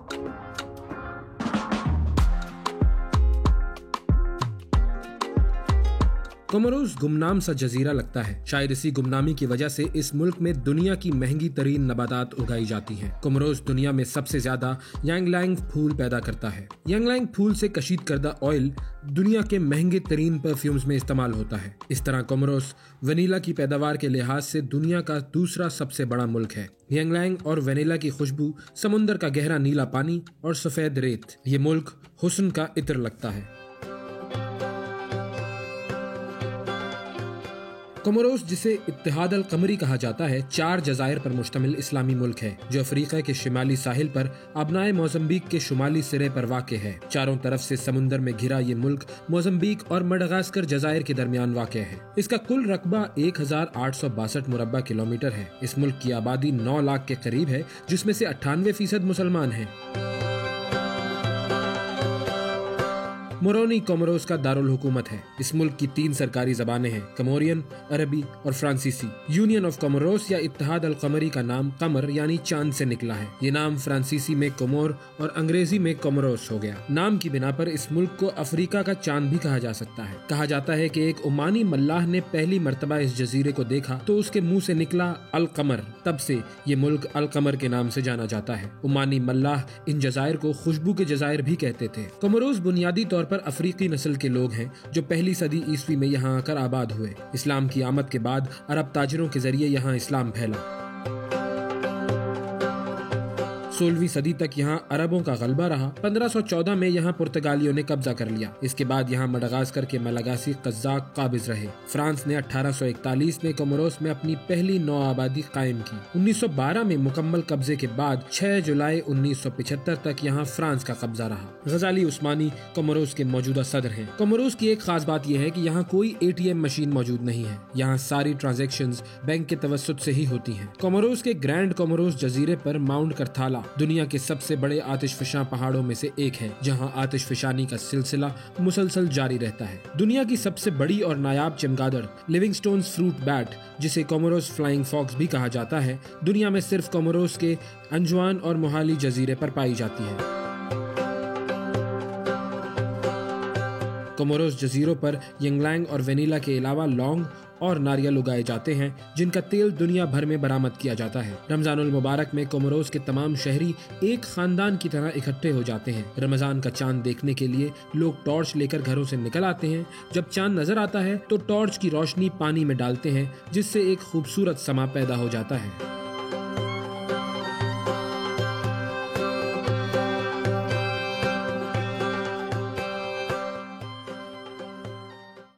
कोमोरोस, जी, ये क्या आप सहरी के बाद ग्लोब लेके बैठ गए थे? कहाँ से निकाला मैंने ये लफ्ज, देखें आप। मैं असल में ना परफ्यूम्स ढूंढ रहा था। अच्छा। और परफ्यूम्स के हवाले से यहाँ बात हुई कि यंगलैंग जो नामी फूल है वो यहाँ पर होता है और फिर वो उसका ऑयल परफ्यूम्स में डाला जाता है, बड़े महंगे हैं। तो अब जो भी परफ्यूम दे मुझे वो वाला महंगा वाला दे दे। तो जो परफ्यूम ढूंढ रहे थे वो आपको फिर मिल गया? नहीं, अब वो मैं किसी से ले लूंगा ना, महंगा है इसीलिए। अच्छा, ठीक है। अच्छा जी, तो ये तो हो गई जी मुल्कों के हवाले से बात। अच्छा, जब हम इस्लामी मुल्कों की बात करते हैं तो इस्लामी मुल्कों की एक तंजीम है OIC, और OIC की जानिब से हर साल तमाम मुस्लिम ममालिक में 15 रमज़ानुल मुबारक को यतीमों के दिन के तौर पर मनाया जाता है। और इस दिन को मनाने का मकसद ये होता है कि इस्लाम में यतीमों के हुकूक को उजागर किया जाए, और इस्लाम में यतीमों के लिए अहकामात क्या दिए गए हैं ये हम सब के लिए जानना बड़ा ज़रूरी है। कुरान पाक में यतीमों की सरपरस्ती और उनके माल की हिफाजत के लिए क्या हिदायत दी गई हैं, यतीमों के लिए हुकूक क्या हैं और कैसे उनकी कफ़ालत की जा सकती है, इस पर हम बात करेंगे। मज़हबी स्कॉलर डॉक्टर खालिद ज़हीर साहब हमारे साथ मौजूद हैं। अस्सलाम वालेकुम खालिद ज़हीर साहब। वालेकुम अस्सलाम जनाब। खालिद साहब, आज का दिन जो है वो OIC की जानिब से कहा जाता है कि यतीमों के दिन के हवाले से मनाएं। तो इस्लाम जो है वो क्या कहता है यतीमों के हुकूक के हवाले से, और ये जो हुकूक है, एक तो हम देखते हैं कि हुजूर अकरम सल्लल्लाहु अलैहि वसल्लम खुद भी यतीम थे और उनकी उनसियत यतमा के साथ जो है वो भी बहुत ज़्यादा थी। तो हमें किस तरीके से इस्लाम ने राग़िब किया है कि हम यतीमों से मोहब्बत और उनकी कफ़ालत करें? ऐसा महसूस होता है कुरान मजीद को पढ़ के कि अल्लाह ताला ने यतीमों का तज़किरा ऐसे किया है कि लोग उनको अपने ख़ानदान का बाकायदा हिस्सा समझें। उनको चूंकि उनके बापों के साए से महरूम होना पड़ा है, इस वजह से उनकी जिम्मेदारी अब पूरे माशरे की जिम्मेदारी है। अल्लाह ताला ने ये बताया है कि अगर उनके माल को कोई नाजायज तरीके से हड़प करेगा उसका ठिकाना जहन्नम है। सूरह निसा में ये फरमाया कि जो यतीम का माल खाते हैं वो अपने पेटों में जहन्नुम के अंगारे भर रहे हैं। सूरह निसा कुरान मजीद की वो सूरा है कि जो ये बयान करती है कि मुसलमानों का जब मुआशरा कहीं वजूद में आएगा उसके बुनियादी खदो खाल क्या होंगे। अल्लाह ताला ने उसमें पहली आयत में तो ये बताया कि ये इंसानी माशरा एक मर्द और एक औरत से अल्लाह ताला ने वजूद बख्शा और फिर उनके ज़रिए से बहुत बड़ी तादाद में मर्द और औरत फैला दिए। उस बुनियादी बात करने के बाद जो पहली बात अगली आयत में की वो ये है कि यतीमों के माल को तुम उनकी निगहदाश्त करो और उनको उनके हवाले करो। उनके बाप नहीं है तो अब तुम उनके जिम्मेदार हो और उनके माल को अपने माल के साथ मिलाकर गड़बड़ न करो कि तुम उनका अच्छा माल अपने पास रख के उनको अपना बुरा माल दे दो। एक और बात मैं आपको बड़ी सिग्निफिकेंट बताऊं, इजाजत देंगे तो बता। जी। एक ये कि कुरान मजीद में सूरह अनफाल में और सूरह हशर में अल्लाह ताला ने नबी अकरम सल्लल्लाहु अलैहि वसल्लम के ख़ानदान वालों के लिए जो अखराजात की जिम्मेदारी हुजूर पर एक ख़ानदान के सरबराह की हैसियत से आयद होती थी उसके लिए ये बताया है कि माले गनीमत का खुम्स 20% हिस्सा वो आपके ख़ानदान वालों के लिए है, और माले फै यानी वो माल के जो मुसलमानों को हासिल होता है ऐसे कि कोई दुश्मन फौज बगैर लड़े भाग जाती है और माल छोड़ जाती है, वो पूरे का पूरा माल अल्लाह ताला ने फरमाया कि अल्लाह के रसूल, रिश्तेदारों और रिश्तेदारों ही के फौरन बाद फरमाए यतीमों के लिए। तो मालूम ये होता है कि अल्लाह ताला ने यतीमों को नबी सल्लल्लाहु अलैहि वसल्लम के खानदान के अफराद होने का शरफ बख्शा। और एक बात जो मैं और बताना चाहता हूँ वो ये है कि अल्लाह ताला कुरान मजीद में सूरह फजर में खास तौर पर ये बताते हैं कि अल्लाह ताला का तकाजा ये नहीं है कि हम यतीमों को उनका माल दे दें बस, या जो उनकी ज़रूरत है वो पूरी कर दें। नहीं, अल्लाह ताला शिकायत कर रहे हैं मक्के वालों से, कल्ला बल्ला तुकरिमूनल यतीम, तुम यतीमों की इज्जत नहीं करते, हमें उनको इज्जत और एहतराम का मकाम देना है। तो आप यूँ समझिए कि ये माशरे के लिए एक चैलेंज है कि बाज बच्चे हैं कि जो बचपन ही में अपने बाप की साय से महरूम हो जाते हैं, और अब वो बच्चे पूरे मुआशरे की जिम्मेदारी है कि उनकी निगहदाश्त की जाए, उनकी देखभाल की जाए, उनके साथ ज्यादती ना हो और उनको इज्जत और एहतराम का मकाम मिले। सही। अच्छा, अब इस हवाले से एक और चीज़, अब अगर हम यतीमों की कफ़ालत करना चाहें बहैसियत इंडिविजुअल या बहैसियत माशरा, तो उसका प्रोसेस क्या होगा? क्योंकि गोद लेने के हवाले से तो यहाँ पर जो है वो मामला ज़रा सही नहीं होता। इस्लाम जो है वो उसको इनकरेज नहीं करेगा कि अगर मैं किसी लड़के को गोद लेता हूँ तो वो मेरी बेटी के लिए नामहरम होगा, या अगर मैं कोई लड़की जो है बच्ची कोई गोद लेता हूँ तो वो मेरे लिए और मेरे बेटों के लिए नामहरम होगी। तो ये सिलसिला नहीं हो सकता। अच्छा, यहाँ पर इसी वजह से शायद फिर वल्दियत का भी है कि आप जो बच्चा गोद अगर ले रहे हैं या उसकी किफालत कर रहे हैं तो अपना नाम उसको ना दें, हाँ, उसी के वालिद का नाम उसके साथ जुड़ा रहे। तो अब ये सिस्टम कैसे होगा? जो तमा है वो कहाँ रहेंगे, किस तरीके से वो सिस्टम डेवलप होगा कि वो बेस्ट उनको जो है वो हम कफालत कर सके उनकी?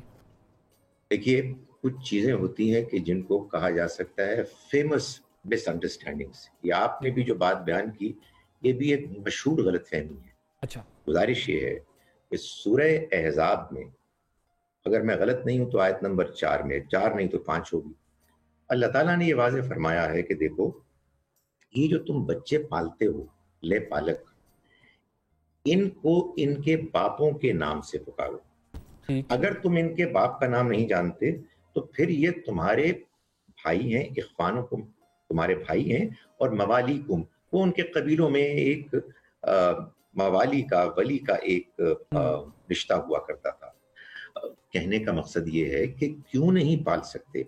अब आपने ये महरम का मामला किया, बयान किया, तो इसका मतलब ये हुआ कि जब कोई फैमिली किसी बच्ची को पालेगी या बच्चे को पालेगी, तो जब वो बड़े हो जाएंगे तो वो अगर पालने वाली माँ है तो उसके लिए वो ना महरम होगी। बिल्कुल। इसका क्या मतलब है? इसका मतलब ये है कि जो एक अल्लाह ताला ने महरम और ना महरम के दरमियान एक जरा फर्क किया है, जिसमें महरमों के साथ एक बेतकल्लुफी हो सकती है। और अगर आप कुरान की बात को समझें तो कुरान मजीद ने सूरह नूर में जो अहकाम बयान किए हैं मर्दों और औरतों के इख्तिलात के, इंटरेक्शन का पूरा मामला है, उसमें जी उसमें खवातीन जो करती है ना जीनत का इजहार, मेकअप और ज्वेलरी वगैरह, तो अल्लाह ताला ने फरमाया क्या, वो हमारे यहाँ ये लफ्ज बोला जाता है, कुरान ने ये लफ्ज नहीं बोला।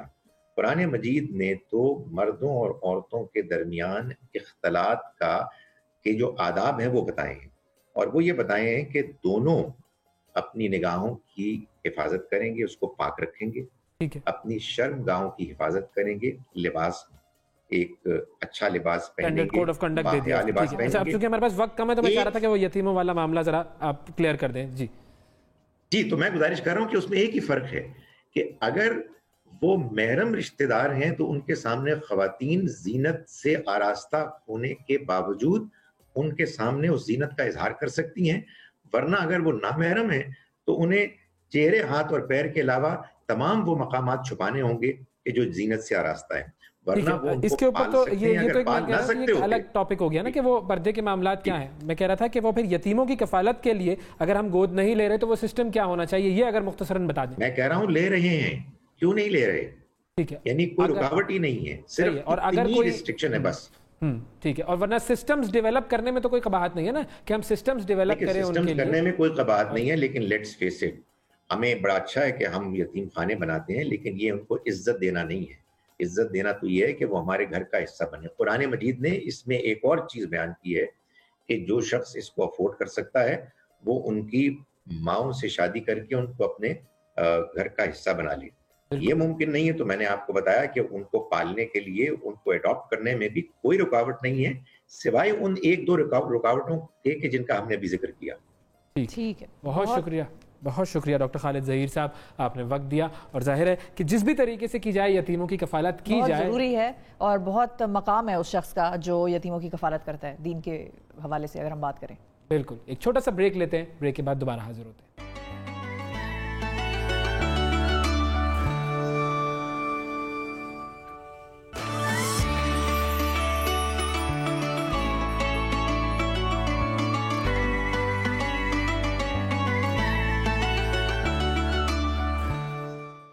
Welcome back to the show नाजरीन। और ओवैस, नाजरीन को बता देते हैं कि आज एक और बड़ा खास अहम दिन है। बिल्कुल, 15 रमज़ानुल मुबारक, इमाम हसन अलैहिस्सलाम का यौम विलादत है आज। और ज़ाहिर है जब हम इन अजीम हस्तियों की बात करते हैं तो ये बात सिर्फ इसलिए नहीं होती कि इनकी बात की जाए और इन्हें याद किया जाए, असल बात ये होती है कि आप उनकी ज़िंदगी से सबक क्या ले सकते हैं। क्योंकि ये तमाम हस्तियाँ वो होती हैं कि जिनके बारे में जब हम पढ़ते हैं, जिनके बारे में जब हम सीखते हैं, जब हम जानते हैं, तो पता चलता है कि क्या क्या उन्होंने आला स्टैंडर्ड सेट किए हुए हैं अपनी ज़िंदगी में। और फिर वो आला स्टैंडर्ड ऐसे हैं कि हम अगर उन तक पहुँचने की तगदौर ज़रा से भी शुरू करें तो हमें अपनी ज़िंदगी में एक तब्दीली नज़र आ जाती है। बिल्कुल तब्दीली नजर आती है। और एक खास चीज़ है इनके हवाले से, इनको जाना जाता था करीम अहले बैत के नाम से। बिल्कुल, इनको करीम अहले बैत के नाम से पुकारा जाता था। और करीम से नाजरीन, अब मैं आपको एक छोटा सा वाकया सुनाती हूँ, आपको पता चल जाएगा। इनसे एक मरतबा किसी ने पूछा कि आप जो हैं साइल को, जो आपकी तरफ आता है, आपके दर पे आता है, आप उसको कभी खाली हाथ नहीं लौटाते और अक्सर तो आप ऐसे दे देते हैं कि अभी उसने मांगा भी नहीं होता। तो इन्होंने कहा कि देखो, मैं अल्लाह के दर का जो हूँ सवाली हूँ, और मैं जब अल्लाह के दर पे कोई फरियाद करता हूँ, कुछ पूछता हूँ, तो मैं ये चाहता हूँ कि वो मेरी फरियाद दरखास्त रद्द ना करें। तो मैं कैसे ये कर सकता हूँ कि मेरे घर कोई आए, मेरे दर पे कोई आए और मैं उस सवाली को बगैर कुछ कहे या उसकी बगैर सुने लौटा दूं? ये मैं कर नहीं सकता, क्योंकि यही चीज़ मैं अपने रब से अपने लिए नहीं चाहता। बिल्कुल सही बात है। अब हम तो बड़ी कैलकुलेशन शुरू कर देते हैं ना। हम देखते हैं कि भाई मेरे पास क्या है क्या नहीं है। यहाँ तो मामला ये आ रहा है कि बस जो आ रहा है, जो सवाल कर रहा है, उसे दे दो।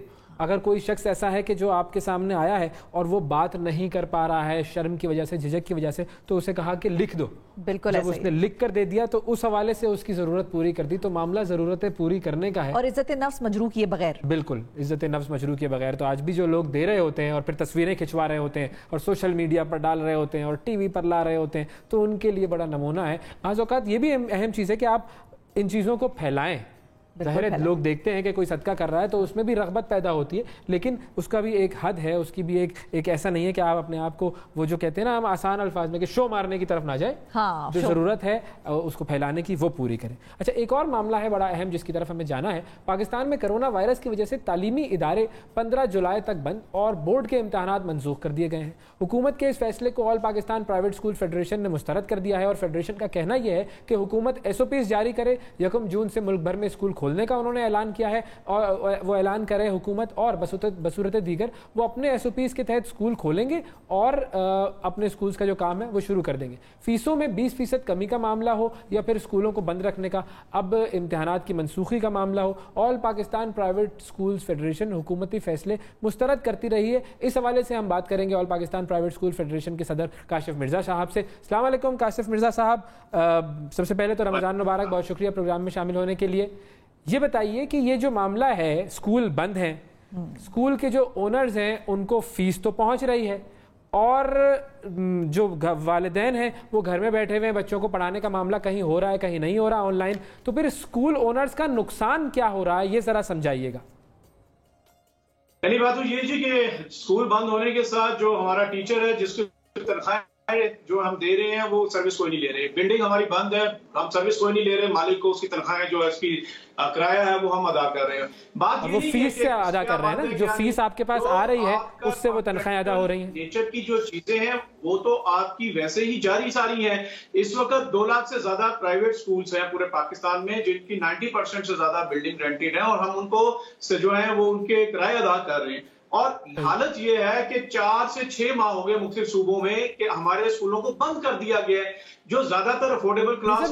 मेरा सवाल मैं जरा दोबारा से रिफ्रेज कर दूं, आपके पास फीस आ रही है जिससे आप एक्सपेंसेस अपने पे कर रहे हैं, रेंटेड नहीं आ रही, नहीं। अच्छा, फीस नहीं। मैं आपको क्लियर करना चाह रहा हूं कि हमारे एडमिनिस्ट्रेटिव ऑफिस भी बंद किए गए हैं। 4 से 6 माह हो गए हैं मुख्तलिफ सूबों के अंदर हमारे ऑफिस भी बंद है। जब आप फीस कलेक्ट नहीं कर पा रहे और जो अगर कहीं पे कलेक्शन हुई तो वो हाई कोर्ट के ऑर्डर के ऊपर हमें 5 दिन दिए ऑनलाइन होती है या बैंक में आप इसमें कलेक्शन कर लें, और 10 से 15% सिर्फ कलेक्शन ताहाल आज की तारीख में हुई है इन 4 से 6 माह के अंदर। तो इन हालात में अगर आप मुझे बताएं पूरे पाकिस्तान में कोई दूसरा शोबा है स्कूलों के अलावा जिसमें ये इस तरह का रवैया रखा है? 20% कट भी करो, स्कूल भी बंद रखो, तनख्वाहें भी आप दो, किराए भी आप 20% कम तो खैर आप लोगों ने नहीं की, आप लोगों ने 20% तो कम नहीं की, ऐसा तो नहीं हुआ कि कम कर दी गई? आपको किसने कहने की? हमने की है। हमने जब हमने जब तक ऐसा ट्वीट था, हमने कहा था ट्वीट की कोई लीगल हैसियत नहीं है, आप नोटिफिकेशन जारी करें, नोटिफिकेशन के बाद हमने किया है। वो भी फिर करवाया गया, बड़ी जबरदस्ती करवाई गई, तो ऐसा कोई इनकार हो गया था नहीं कर दी गई आप लोगों की तरफ से। बिल्कुल, वरना तो सब इनकार ही कर रहे थे कि नहीं जी हम तो नहीं करेंगे। नहीं, ऐसा कतई नहीं है। और मैं आपको ये बड़ा वाज़ेह तौर पे बताऊं, हमने ट्वीट के ऊपर इतराज किया था कि ट्वीट कोई लीगल हैसियत नहीं रखता। जब इन्होंने नोटिफिकेशन किया, हमने उसको सील में चैलेंज किया। हुकूमत को दरमियान का रास्ता क्यों नहीं बताते? अगर एडमिनिस्ट्रेटिव तरीके से आप लोग कोई चीज चलाना चाह रहे हैं, एडमिनिस्ट्रेशन ऑफिसेज खोलना चाह रहे हैं, तो आप लोग उनको कह दें कि हमें एडमिनिस्ट्रेशन ऑफिसेज खोलने दें। स्कूल में बच्चों को बुलाकर, असातिज़ा को बुलाकर उनकी जानों को क्यों खतरे में डाल रहे हैं?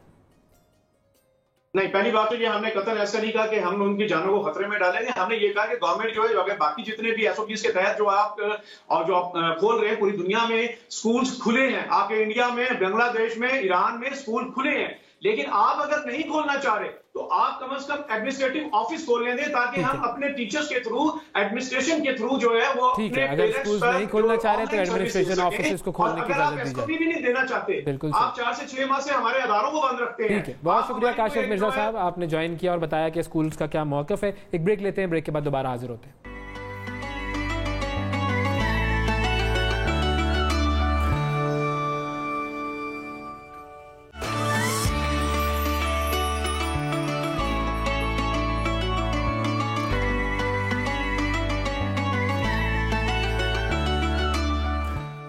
वेलकम बैक रमज़ान और हम में एक मरतबा फिर खुशामदीद शिफा। आज कराची चलते हुए मैं आपको ये बता दूं कि आज मैंने आपका भरपूर ख्याल रखा है। अच्छा। और मैंने आयशा से पहले से ही उनसे मैंने बात की और मैंने उन्हें कहा कि एक ऐसी चीज़ बनाएं जो आपको बहुत पसंद है, और मतलब देखें ख्याल रखने क्या है? बस देख लेना, वो आपको पता चल जाएगा, अभी आप खुश हो जाएंगी। और मैंने उनसे कहा कि आप वो बनाएं, बहुत अच्छे तरीके से बनाएं, शिफा को बहुत पसंद है, और फिर वहीं कराची में रख लें आप।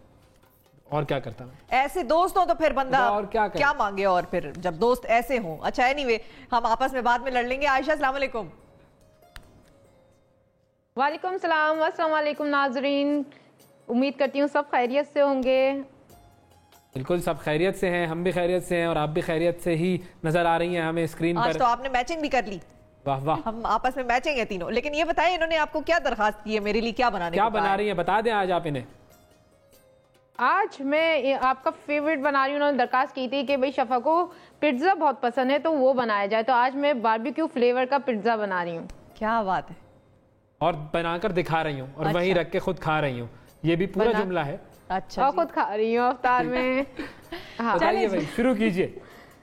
चलें, हाँ शुरू करती हूँ। सबसे पहले जो मैं करूँगी वो बारबेक्यू चिकन टिक्का बनाऊंगी। वो किस तरह से बनाना है, उसे बनाने के लिए यहाँ पे मैंने चिकन बोनलेस लिए, उसके इसने छोटे छोटे से पीस कर लिए, जो कि हम बारबेक्यू में चिकन के करते हैं उससे भी छोटे से पीस। इसमें हम डालेंगे लहसुन अदरक का पेस्ट 1 खाने का चम्मच। साथ इसमें जाएगा चिकन टिक्का मसाला, किसी भी पैकेट ब्रांड का ले लें, बहुत अच्छा होता है, इसका टेस्ट बहुत अच्छा आता है, कलर बहुत अच्छा आता है। इसमें मैं शामिल कर रही हूँ कुटी हुई काली मिर्च, साथ में 1 लेमन का जूस शामिल करूँगी और इस मसाले को अच्छी तरह मिक्स करूंगी। फिर इसको मैं मिज़ान कुकिंग ऑयल में फ्राई करूंगी, साथ कोयले का धुआं दूंगी, क्योंकि बारबेक्यू बना रहे हैं तो बारबेक्यू फ्लेवर आना भी चाहिए। तो ये देखो आयशा ने कितनी खास बात की, जबरदस्त तरीके से। ये होती है ब्रांडेड बातें, ये समझ में आने वाली बात होती है। जब हम, चूंकि ये हमारे पार्टनर हैं मीज़ान, तो उन्होंने कहा भाई मीज़ान तेल में बनाऊंगी मैं, लेकिन जब चिकन टिक्का इन्होंने कहा चिकन टिक्का मसाला डाले तो उन्होंने कहा भाई कोई भी ब्रांड डाल ले। अच्छा, कैसा ये होती है हाँ, क्योंकि वो आए नहीं तो हम क्यों नाम लेंगे। सही बात है, बिल्कुल। तो ये तो हजार है, हम तो अपने ब्रांड्स के करीब है ना। हाँ, आप ब्रांड भेज दें, हम नाम लेना शुरू कर देंगे और ऐसी ऐसी रेसिपी बताएंगे इनके मसालों से कि बस खुद हैरान रह जाएंगे। ये जो चिकन थी ये कौन से ब्रांड की थी? मतलब ये कि ये कोई खास कट था इसका, या कोई जो है वो खास पीस था? ये बोनलेस थी, खाली बोनलेस जो चिकन होती है वो थी। उसके छोटे छोटे से मैंने इस तरह से पीस काट लिए थे। अब मैं अपना, हाँ, छोटे छोटे से बिल्कुल क्यूब्स, चूल्हा ऑन किया है। मिज़ान कुकिंग ऑयल इसमें शामिल करूंगी क्योंकि ये ग़िज़ाइयत को बरकरार रखता है, इसमें विटामिन्स हैं और जो कुदरती अज्जा हैं वो हमारी सेहत का ख़ास ख्याल रखते हैं। तो इसलिए मैं मिज़ान कुकिंग ऑयल इसमें शामिल कर रही हूँ। कनोला ऑयल लिया है मैंने, इनकी बहुत रेंज है, इनका कुकिंग ऑयल भी है, सनफ्लावर भी है और इनका बनास्पति घी भी है मिज़ान कुक का। अच्छी बड़ी रेंज है। ठीक, ये जो है यहाँ पे मैं कोयला भी रख देती हूँ। हाँ,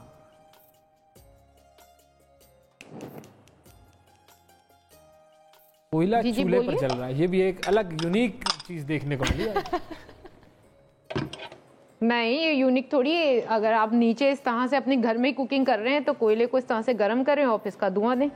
यही तो सीख रहे हैं हम आयशा आपसे, कुकिंग की नई नई टिप्स, नया नया ये जो आर्ट है ये, क्योंकि इस आर्ट के लिए जो बहुत सारे राज हैं वो आप खोल रही हैं, हमें ट्रिक्स बता रही हैं, टिप्स बता रही हैं, तो ये हम सीख रहे हैं। हाँ, मैं ऐसी रेसिपीज ला रही हूँ जो हमें बाहर नहीं मिल रहे खाने में, और बिल्कुल अगर आप मेरी रेसिपी ट्राई करें तो बिल्कुल बाहर जैसा टेस्ट आता है। ठीक है, अब हम क्या कर रहे हैं? मैं वही रेसिपी आप लोगों को दूं। अच्छा, लाइव कॉल्स के लिए हमारा नंबर स्क्रीन पर आ रहा है, तो मैं तैयार करके आई हूँ, क्योंकि उस पर भी कॉल कर सकते हैं। मैं तैयार करके आई हूँ। 051877022 कॉल कीजिए। आयशा से आप कोई रेसिपी भी पूछ सकते हैं, कोई सवाल भी कर सकते हैं, और जो बात आपको करनी हो रमजानुल मुबारक के हवाले से वो आप कर सकते हैं। जी आयशा। हाँ, डो मैं बना के लाई हूँ क्योंकि इसे राइज होने में काफ़ी टाइम लगता है। वैसे आजकल गर्मियाँ हैं तो गर्मी में बहुत जल्दी और अच्छी राइज हो जाती है। तो उसके लिए मैंने क्या किया था, यहाँ पे 2 कप मैदा लिया था। ये 2 कप ले लें या आधा किलो ले लें। साथ अलग से मैंने एक बॉल में ईस्ट, जो पैकेट में आती है ईस्टर्न ईस्ट, वो डाली। साथ मैंने 1 खाने का चम्मच चीनी डाली। उसे अच्छी तरह नीम गर्म पानी में घोल के रख लिया और अलग से रखा। उसे जब वो राइज हो गया, फूल के डबल हो गया, फिर उसे मैंने अपने जो मैदा लिया था उसमें मैंने सबसे पहले नमक शामिल किया। उसमें मैंने पाउडर मिल्क आता है, जो मतलब आपको पता है घरों में होता है, अक्सर सभी के घरों में यूज होता है, वो शामिल किया। 2 खाने के चम्मच। 1 अंडा शामिल किया और 4 खाने के चम्मच मैंने मिजान कनोला ऑयल शामिल किया। फिर उसे मैंने जो बनाई था ईस्ट नीम गर्म पानी में, वो भी शामिल कर दिया। और फिर मैंने उसकी नीम गर्म पानी में एक अच्छी सी डो गूनी। डो किस तरह से गूनना है और कितनी नरम रखनी है, इस तरह से देखें, सॉफ्ट रखनी है, सख्त नहीं। जैसे हम आटा घरों में रोटी बनाने का आटा जो गूनते हैं बिल्कुल वैसे नहीं रखनी, बिल्कुल नरम रखनी है, ताकि वो जब हम पिज्जा का बेस बनाए तो बहुत अच्छे और क्रिस्पी और मजेदार बने। बाज लोगों को जो होता है वो मोटी डो पसंद होती है और बाज लोगों को ना पतली डो पसंद होती है, क्रिस्पी सी। जी, आपको तो कौन सी डो पसंद है? मैंने उतार लिया है अब इसे। मुझे तो मतलब क्रिस्पी पसंद है, पता नहीं, और मेरे घर वालों को ना वो कहते हैं मोटी रखो, मतलब मुझे लगता है वो बन जाते हैं ना कि बन। मैंने कहा तो बनी मंगवाए, पिज्जा होता है, वो थिन क्रस्ट हो या वो हैंड टॉस्ट हो, जो भी हो ना वो पिज्जा होता है। अच्छा, हमारे साथ कॉलर हैं। अस्सलाम वालेकुम, फयाज खटक साहब है जी नौशहरा से। जी, क्या हाल है? बिल्कुल ठीक, अल्लाह का शुक्र। आप कैसे हैं फयाज साहब? बिल्कुल खैरियत है। अवैस भाई क्या हाल है जी? जबरदस्त, बेहतरीन। हाँ जी, फरमाइए, क्या कहेंगे? आप पता है आप पूरे पाकिस्तान के प्राइड हैं। अच्छा, उस दिन मैंने कहा था वो, उसके लिए मैं सॉरी करता हूँ। और वो पता नहीं क्या हुआ था, वो मैं फिर इतना एक्साइटेड था। असल में माजरत कर रहे हैं आपसे कि आप पाकिस्तान की प्राइड हैं। उस दिन मैंने कहा था मैं सॉरी कर रहा हूं। मुझे आवाज थोड़ी सी कम आ रही थी। ठीक है, अरे नहीं सॉरी की क्या बात है भाई, ये प्राइड है, मैं खुद भी मानता हूँ इसको, तो इसमें ऐसी क्या बड़ी बात है? आप तो असल में मैंने किसी दूसरे पर्सपेक्टिव में कह दिया था। हमारा क्योंकि केपी के जरा बहुत तो लेडीज के लिहाज से बहुत बैकवर्ड है ना, तो ऐसे में मैं अगर आपको किससे सुनाना शुरू कर दूं तो शायद आपकी सब्सक्रिप्शन खत्म हो जाए। बिल्कुल सही बात है, मुझे मेरी वाकफियत काफी है केपी से, और जो नहीं थी वो मैंने करा दी। और केपी भी हमारा प्राइड है। बिल्कुल जी, अगर कराची के 18-20 मिलियन में से 5-6 हज़ार लेडीज टीवी पे या प्रिंट मीडिया, इलेक्ट्रॉनिक मीडिया पे आ जाए तो कोई बड़ी बात नहीं है। लेकिन हमारे इधर आ जाए तो उसको तो जो समझते हैं, लेकिन उनके पेरेंट्स को जो अलकाबात से नवाजा जाता है ना, वो मैं आपको बता भी नहीं सकता ऑनलाइन। बिल्कुल सही। तो मतलब लेकिन फिर फयाज साहब उधर ही हमारे वो भाई बहन भी हैं जो बड़ी तारीफ भी करते हैं, बहुत दुआएं भी देते हैं। देखें, उनको भी हम रूल आउट नहीं कर सकते। बिल्कुल ऐसे हैं, लेकिन वो अल्लाह करे कि ये सब के सब इस तरह हो जाए ना। बिल्कुल, बहुत शुक्रिया फयाज साहब फोन करने का। और नहीं, आपने एक बात की, वो बहुत शुक्रिया कि आपने, मतलब ऐसे भी लोग होते हैं कि जिसको ये महसूस हुआ कि शायद उसकी किसी बात से कोई हर्ट हुआ हो तो उसने माजरत कर ली। बहुत बड़ी बात है, बहुत बड़ी मतलब वैसे भी लोग हैं। ज्यादा हर्ट तो बंदा जो है वो माजरत ना करने के चक्कर में बहुत सारे लोग हर्ट हो जाते हैं। वो माजरत ही नहीं की हमसे, लेकिन ये कि जाहिर है मोहब्बत की बात होती है। ये कॉलर्स जो हैं, हमारे व्यूअर्स हैं, हमारे लिए बहुत ज्यादा रिस्पेक्ट है हमारे उनके दिल में और उनकी हमारे दिल में, और उन्हीं के बल पर हम लोग हैं। अच्छा जी, कराची की बात जो है वो कर लेते हैं जरा। कराची से जाहिर है। अस्सलाम वालेकुम। वालेकुम सलाम। जाहिद भाई, सबसे पहले एक काम करो, अपने टेलीविजन की आवाज बंद कर दो।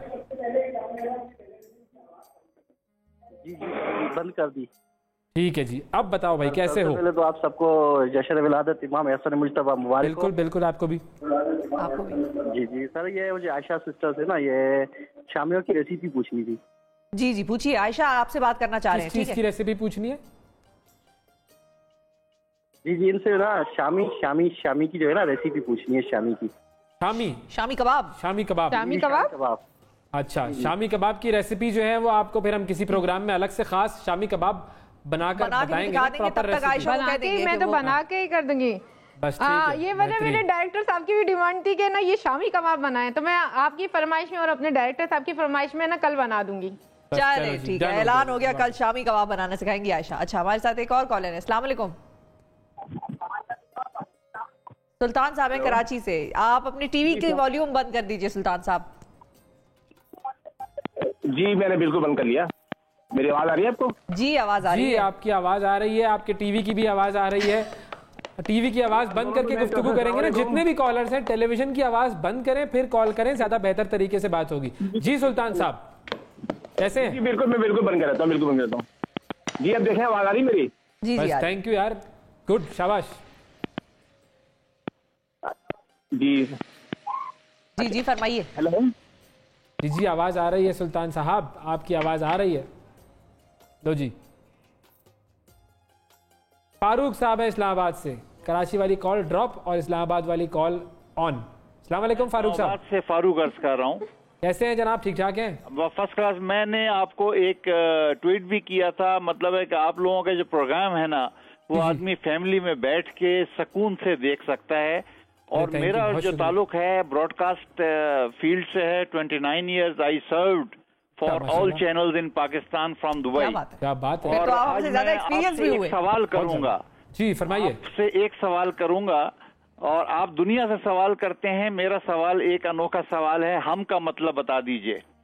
हम का मतलब? हम का मतलब हम और आप, यानी कि मैं और आप मिलते हैं, कलेक्टिव। ये चैनल में दुबई में था और उन्होंने अपलिंकिंग राइट्स इसके लिए थे दुबई सिटी से। अच्छा। हाँ। और वहां पर मैंने उनसे पूछा था, एहसन साहब आए थे कराची से इक्विपमेंट खरीदने। और मैं जिस कंपनी का मैं नाम नहीं लूंगा, मैं broadcast equipment I am consultant for integration of. वो सवाल का जवाब भी बता देना। And OB vans. तो मैंने उनसे सवाल ये किया था कि हम का मतलब क्या है। उन्होंने कहा कि we are uplinking this from Dubai city. So H stands for Hindi, U stands for Urdu, M stands for Malayalam। क्योंकि वहाँ पे ये तीनों पता नहीं आपने कौन सी इसमें जो है वो लैंग्वेजेस का मगलूबा बनाया है। हम तो आज तक यही समझते हैं कि हम जो है वो हम है। हम का मतलब मैं और आप जब कनेक्ट होते हैं तो हम हो जाता है ये मामला। चलें जी, हम तो हम ही रहेंगे। अच्छा, नरमीन साहिबा हैं मियाँ वाली से। अस्सलाम वालेकुम। वालेकुम सलाम, कैसी हैं आप? हम ठीक ठाक हैं नरमीन, रमजान मुबारक। क्या पका रही हैं आप? किचन में हैं, किचन से बाहर हैं, कहाँ हैं?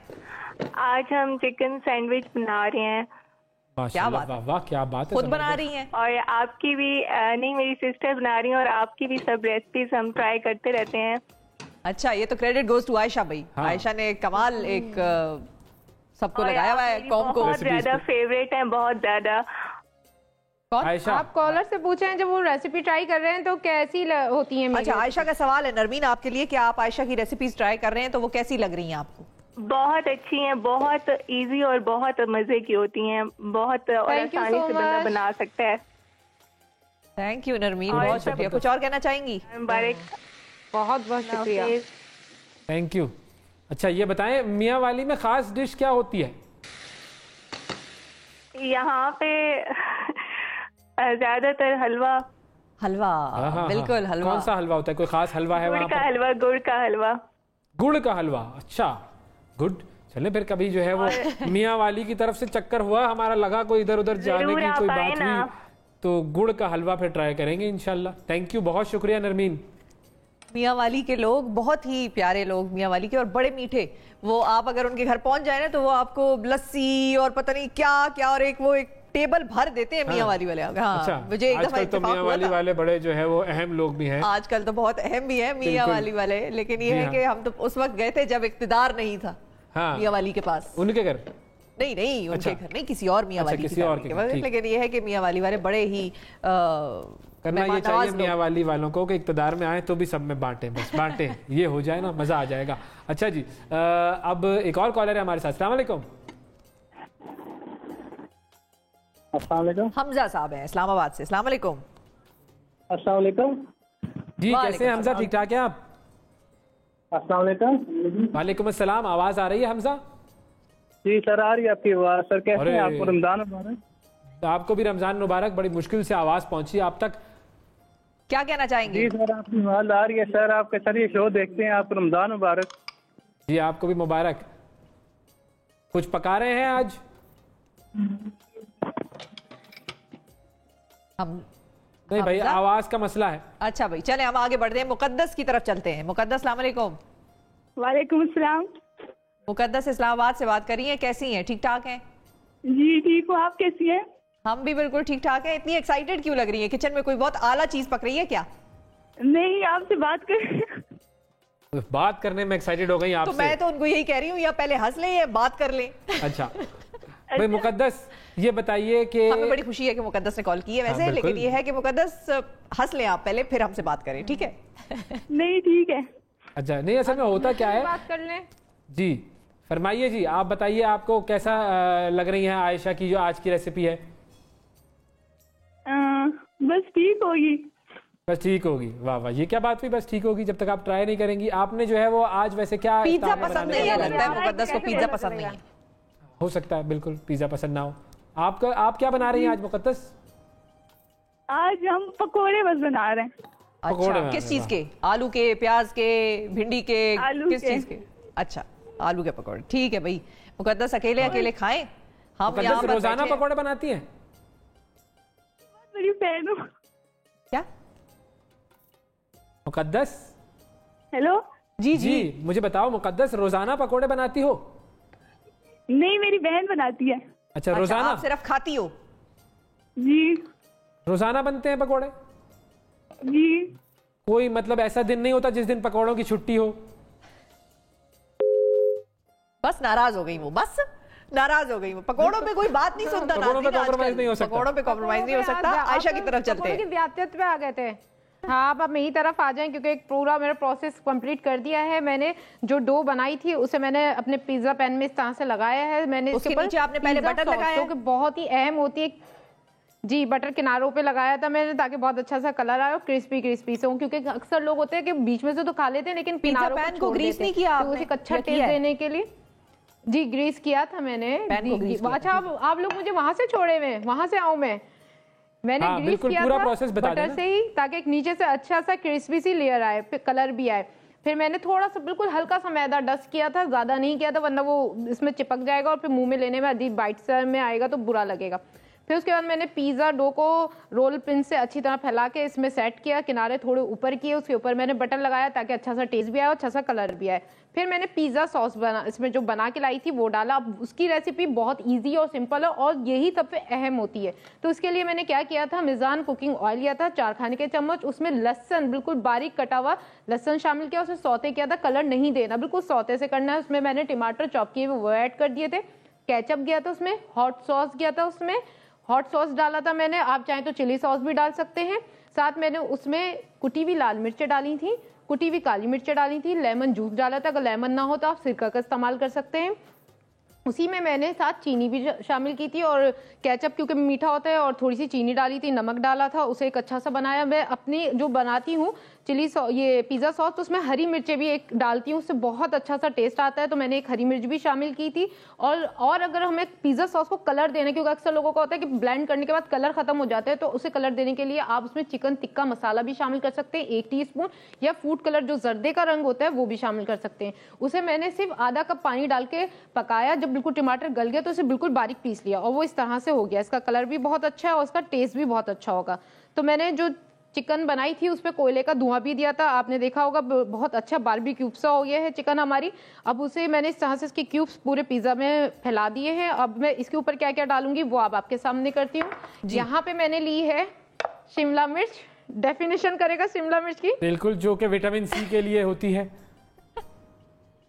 विटामिन सी से भरपूर है। आप कोई और सब्जी फल ढूंढने के बजाय इसका इस्तेमाल ज्यादा से ज्यादा करें। तो यहाँ मैंने शिमला मिर्च ली है, प्याज लिए हैं और टमाटर लिए हैं। इन्हें जूलियन कटिंग करवा लिया था ताकि इसकी खूबसूरती सी बहुत अच्छी आए। ये थोड़ा सा मैं यहाँ अंदर भी डाल रही हूँ। कौन सी कटिंग करवाई है? Julian cutting. ये कौन सी कटिंग होती है? जूलिया ने नहीं की है, की तो इन्होंने ही होगी, लेकिन जूलियन कटिंग इसका नाम है। ये लंबे लंबे। ओके, अच्छा, अब ये चीज कौन कौन सी है? मैंने यहाँ पे पिज्जा चीज ली है, पिज्जा चीज ली है, इसमें दोनों चीज शामिल होती हैं, मोज़रेला भी और चेटर भी। ठीक है भाई, पिज्जा चीज ले ली है। चीज तो जरा ज्यादा डालना आयशा, ज्यादा डालना। हाँ, और थोड़ा ज्यादा पूरी डाल देती हूँ, चलें 5 रुपए का और डाल। पूरी डाल दी है मैंने ना। हाँ ठीक है, ये डाल दी है। और ओगानो लीफ ये डाले हैं, इसे डस्ट करूंगी। साथ में ऊपर से केचप भी डालूंगी। ये बन गया क्या अभी? ठीक है, केचप हो गई। केचप के बाद क्या जा रहा है? बेक होगा ये तो बेक होगा ना ये। तो केचप पहले से डाल दें। डिक्शनरी में तो कुछ भी बन सकता है ये। ओके ठीक है। और कोई चीज इसमें ऐड करनी है आयशा? ना तो वो ऐसे भी कर सकते हैं। बस नहीं, ये सब हो गया। अब मैं जो है इसे बेक करने डाल रही हूँ। आप इसको बेक कीजिए, हम जब तक ब्रेक कर लेते हैं, ताकि ये कि आपका बेकिंग का मामला हो जाए, हमारा ब्रेकिंग का मामला हो जाए। ब्रेक के बाद जब वापस आएंगे तो विटामिन की हवाले से बात करेंगे और जो सेकंड रेसिपी है वो देखेंगे एक ब्रेक के बाद।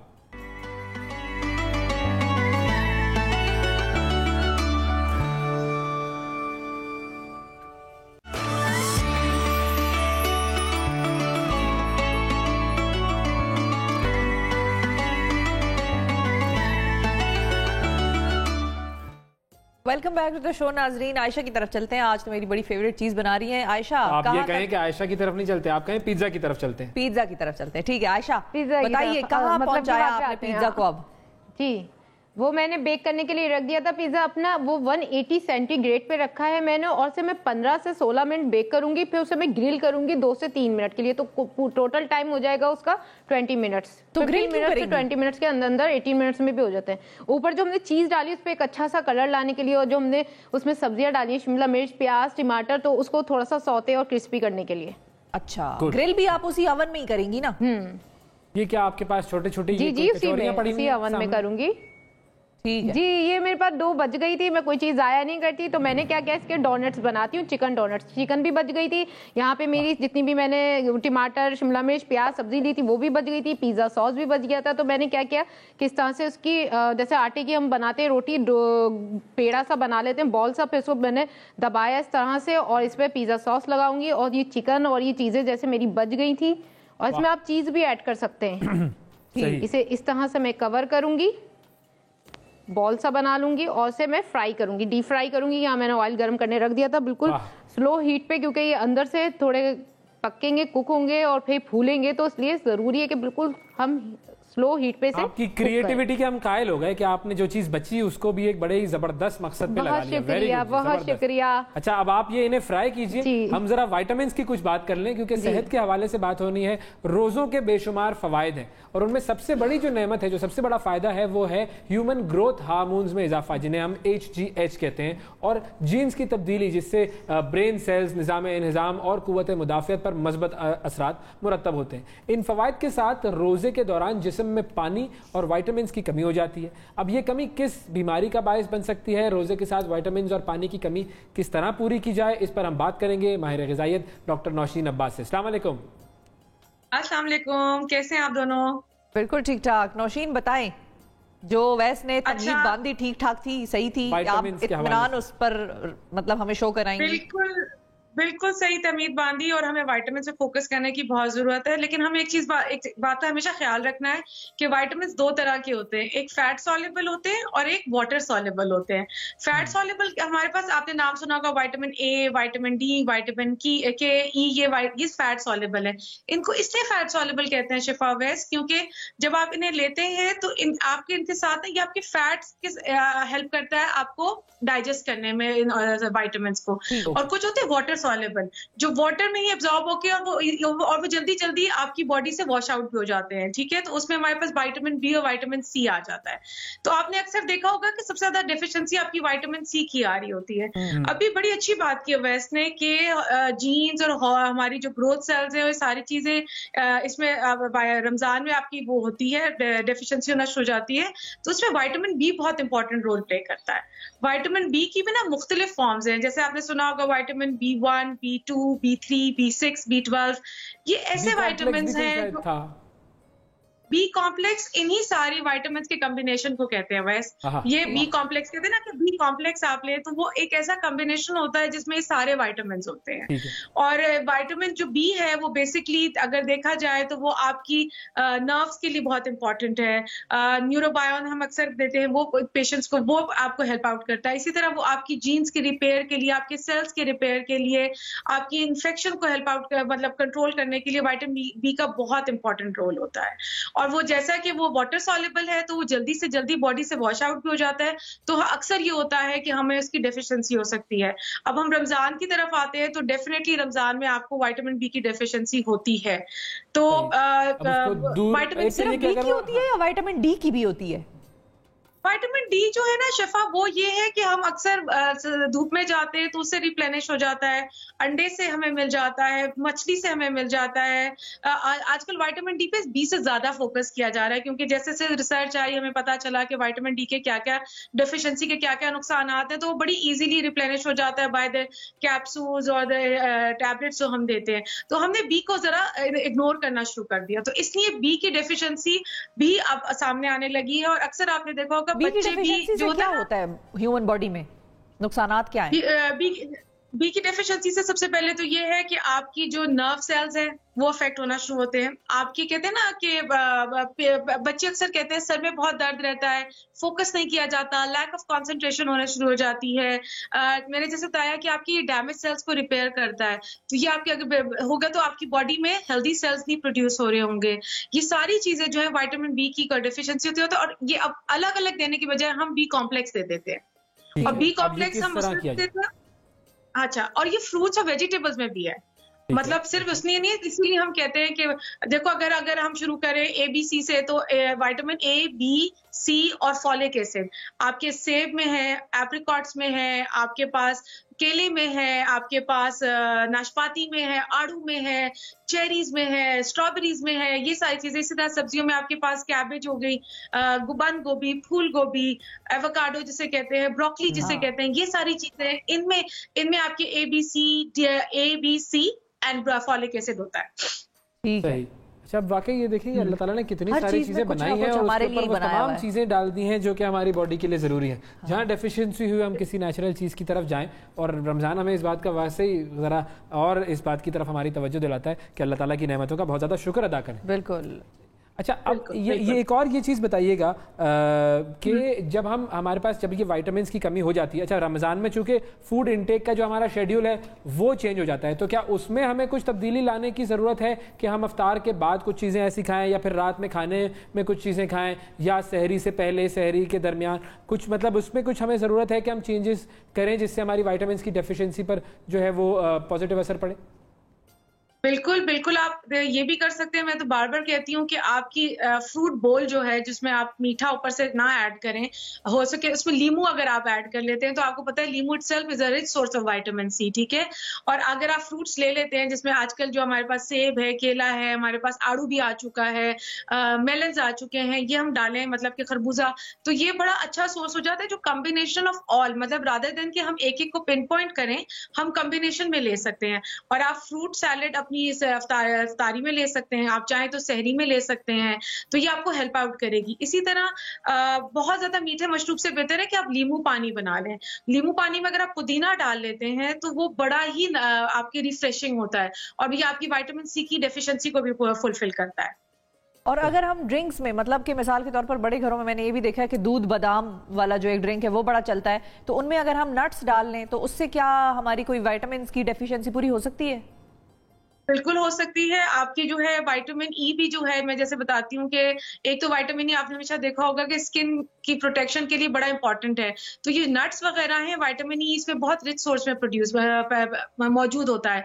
तो आप अगर चाहें तो दूध में ये डाल के कोई मिल्क शेक बना लें, आप चाहें तो केले का मिल्क शेक बना लें, चाहे तो एप्पल का मिल्क शेक बना लें, इसमें बादाम डाल लें, अखरोट डाल लें, तो वो जो एक ग्लास होगा वो काफी नरिशिंग होगा और आपकी काफी जो डेफिशिएंसीज ओवरऑल डिहाइड्रेशन की तरफ भी आप जा रहे हैं, विटामिन की, तो ये आपकी सारी चीजें जो है फुलफिल कर सकती है। और डेट्स, अगर हम डेट्स भी इसमें ऐड करें? वो तो शिफा मैंने पहले प्रोग्राम में कहा था कि रोजा खोलना ही डेट से, खजूर से है। खजूर को अगर आप दूध में मिक्स करके दूध खजूर बना लें, उसका मिल्कशेक बना लें, तो नथिंग लाइक दैट। उसमें 2-4 बादाम अखरोट डाल के तो वो बड़ा ही हेल्दी कॉम्बिनेशन आपका बन जाएगा। आपको अलग अलग लेने की बजाय एक ग्लास में काफी नरिशिंग फैक्टर्स मिल जाएंगे। बहुत शुक्रिया। डॉक्टर नौशीन अब्बास हमारे साथ मौजूद थी और विटामिन्स की कमी के हवाले से बात कर रही थी। अब एक ब्रेक पर जाना है और ब्रेक के बाद जब हम वापस आएंगे तो ये जो केले और डेट्स और शेक वाली बात हुई है, इसी पर कुछ जरा इजहार ख्याल हो जाएगा आयशा से। ठीक है जी, ब्रेक के बाद मिलते हैं।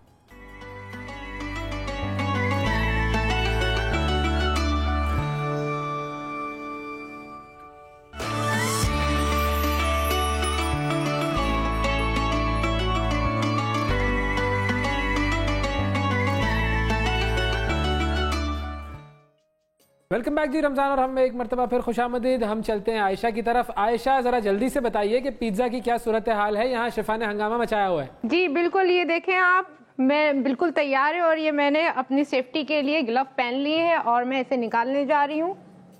ये बेक और बहुत अच्छी खुशबू आ रही है। ये देखें जी, ये बेक भी हो गया और ग्रिल भी हो गया है। क्या बात है। इतना स्टफ्ड पिज्जा तो कहीं दुनिया में बाहर मैंने नहीं खाया है। इतना स्टफ तो कहीं पर भी नहीं मिलता है। मैंने खाया है, बताऊं किधर? कहाँ? मेरे अपने हाथ का पिज्जा। अच्छा, वो वाह वाह वाह, तो वो हमारे लिए तो बाहर ही हो गया ना, वो पहुंच से भी बाहर और वैसे भी बाहर। अच्छा, काट रही है। इसका एक पीस निकाल के दिखाती हूँ आप लोगों को। ठीक है, जल्दी से दिखाते हैं, फिर नेक्स्ट रेसिपी पर आ जाएं। ओए जबरदस्त लग रहा है। गुड, बेहतरीन।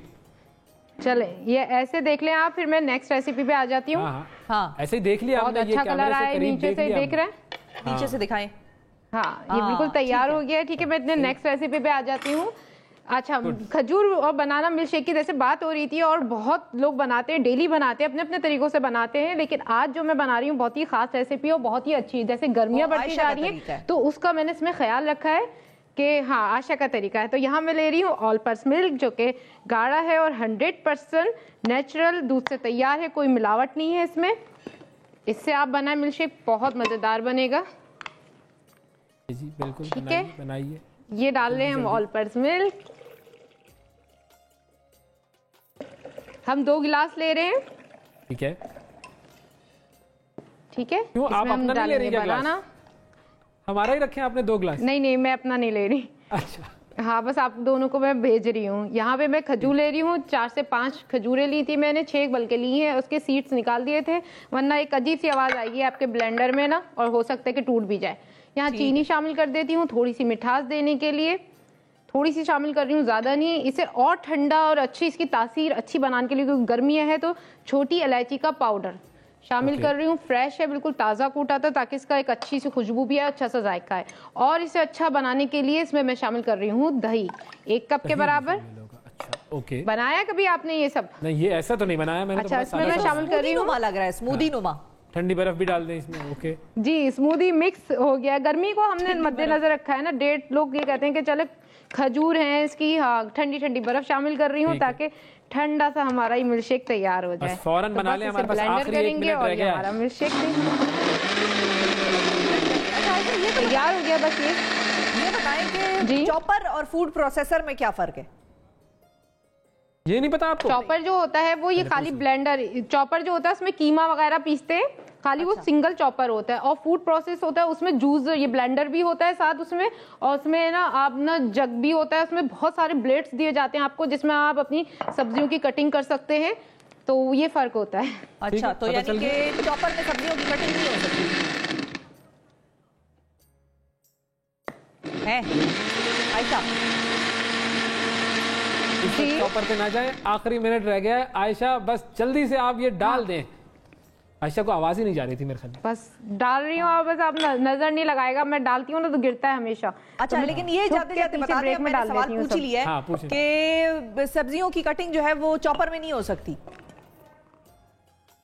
चॉपर में ब्लेड्स आते हैं, स्लाइसर होते हैं, जो आप फूड फैक्ट्री पूछ रही थी ना, उसमें होते हैं। ये चॉपर का ही होता है, उसमें आप ब्लेड्स लगाते हैं। चॉपर होता है, चॉपर होता है नहीं, जैसे कि मैं बता रही हूँ ना आपको, चॉपर होता है, चॉपर में ब्लेड्स दिए जाते हैं, उसका आप ब्लेड निकाल दें, वो जो चॉपर का होता है उसमें अलग से ऊपर से ब्लेड्स लगते हैं और उससे आप वो करते हैं। इसे और मज़ेदार बनाने के लिए मैं यहाँ शामिल कर रही हूँ ऑल पर्पस की क्रीम। क्योंकि गाढ़ी खालिस दूध से तैयार की जाती है, इनके अपने ही दूध से तैयार की जाती है और इसे बहुत मजेदार टेस्ट होती है। भाई कमाल हो गया, ये तो जबरदस्त काम हो गया आयशा, बहुत शुक्रिया। इससे ज्यादा हम देख ना पाएंगे, इससे ज्यादा इतनी दूर से देख नहीं सकेंगे। और वैसे भी इस्लामाबाद में इफ्तार का वक्त हुआ, चाहता है तो इस्लामाबाद में इफ्तार की तरफ चलते हैं।